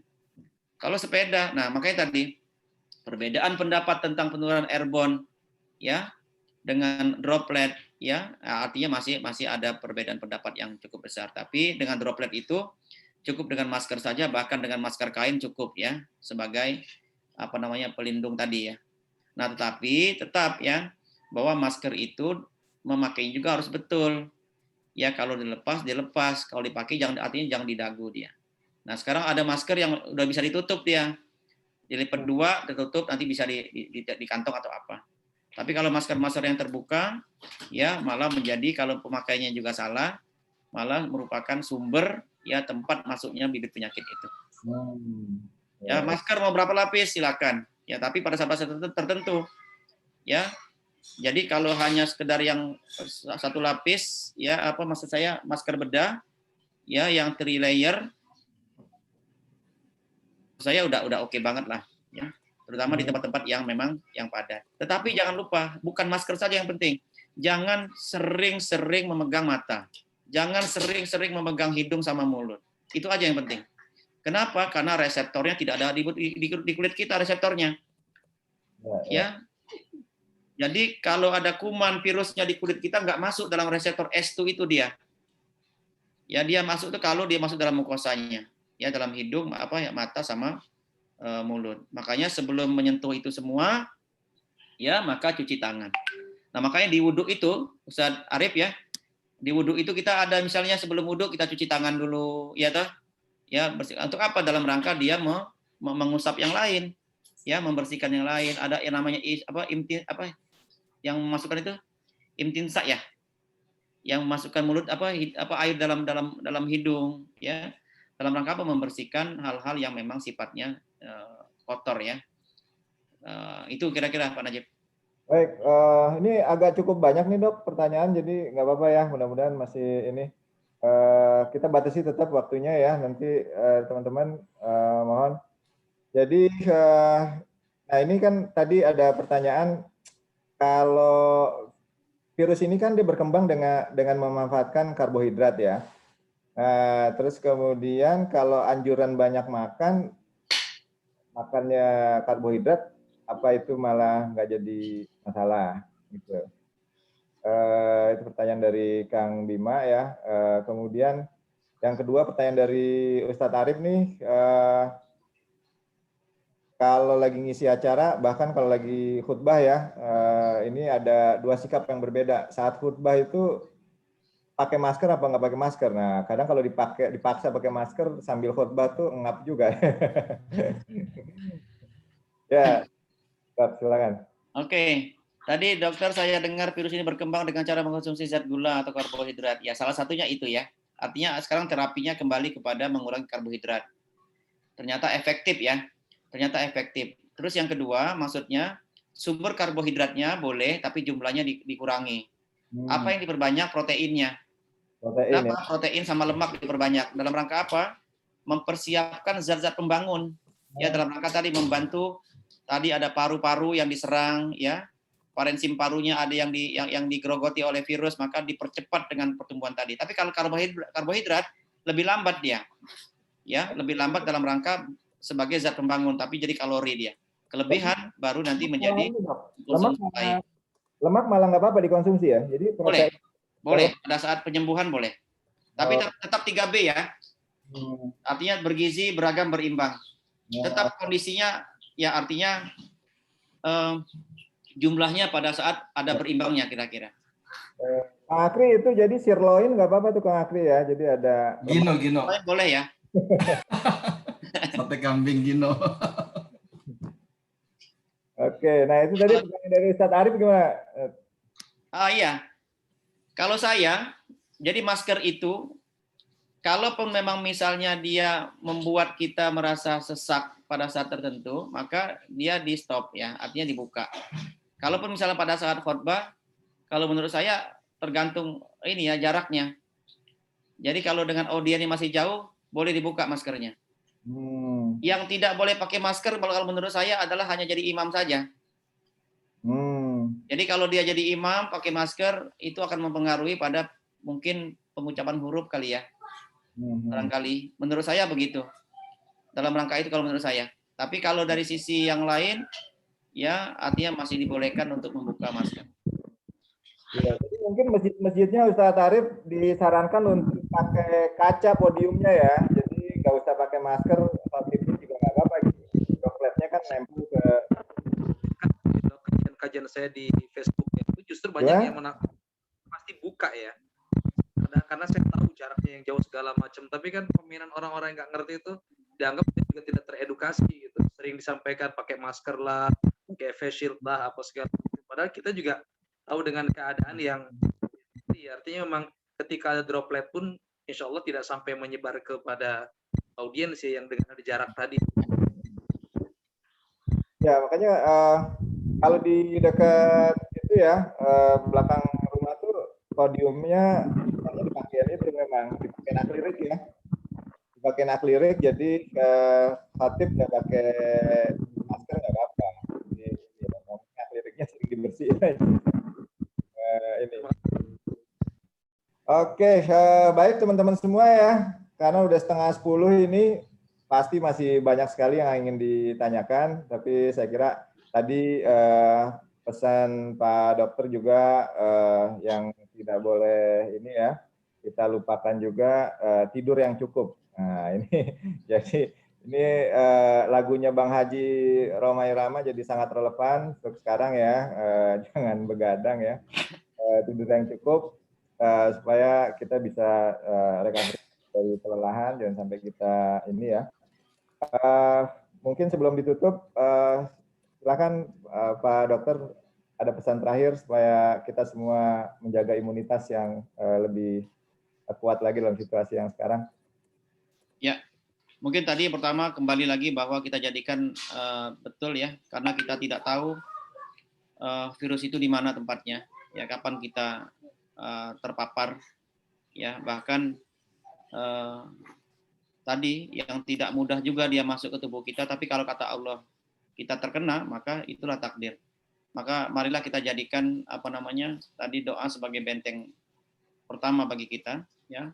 agar kita selalu terhindar dari penyakit-penyakit yang berat, ya, dari musibah, dari kecelakaan. Karena kita yakin betul dengan doa itulah kita bisa merubah takdir buruk kita itu. Nah, terus yang jangan lupa yang kedua adalah kita mengoptimalkan tadi, ya.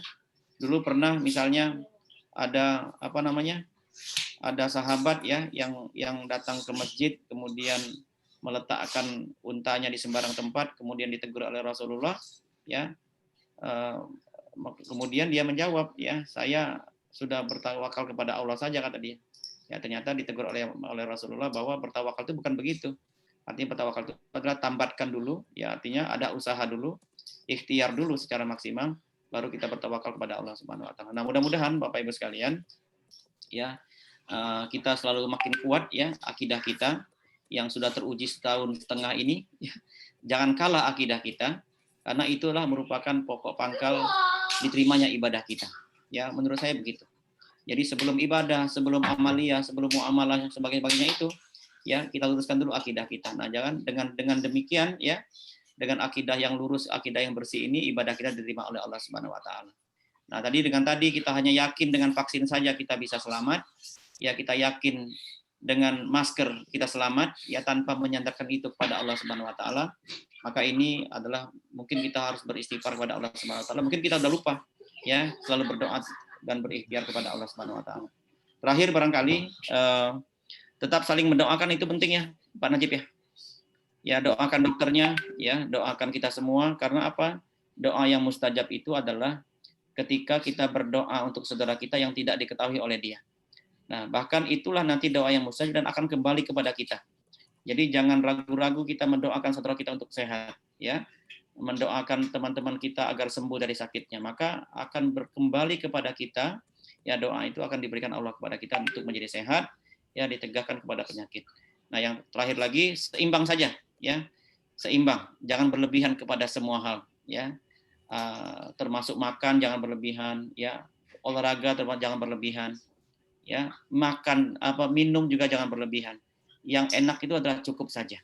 Ya, termasuk uang, Bapak Ibu sekalian, kalau sudah berlebihan takut mati pasti. Tapi kalau kurang juga nggak enak juga. Ya, artinya apa? Kita yang sedang-sedang aja. Ya, artinya sesuai dengan kebutuhan kita, ya. Nggak usah terlalu serius juga, ya. Tapi jangan juga terus lucu terus gitu, ya. Artinya memang di tengah-tengah ini agak sulit, ya.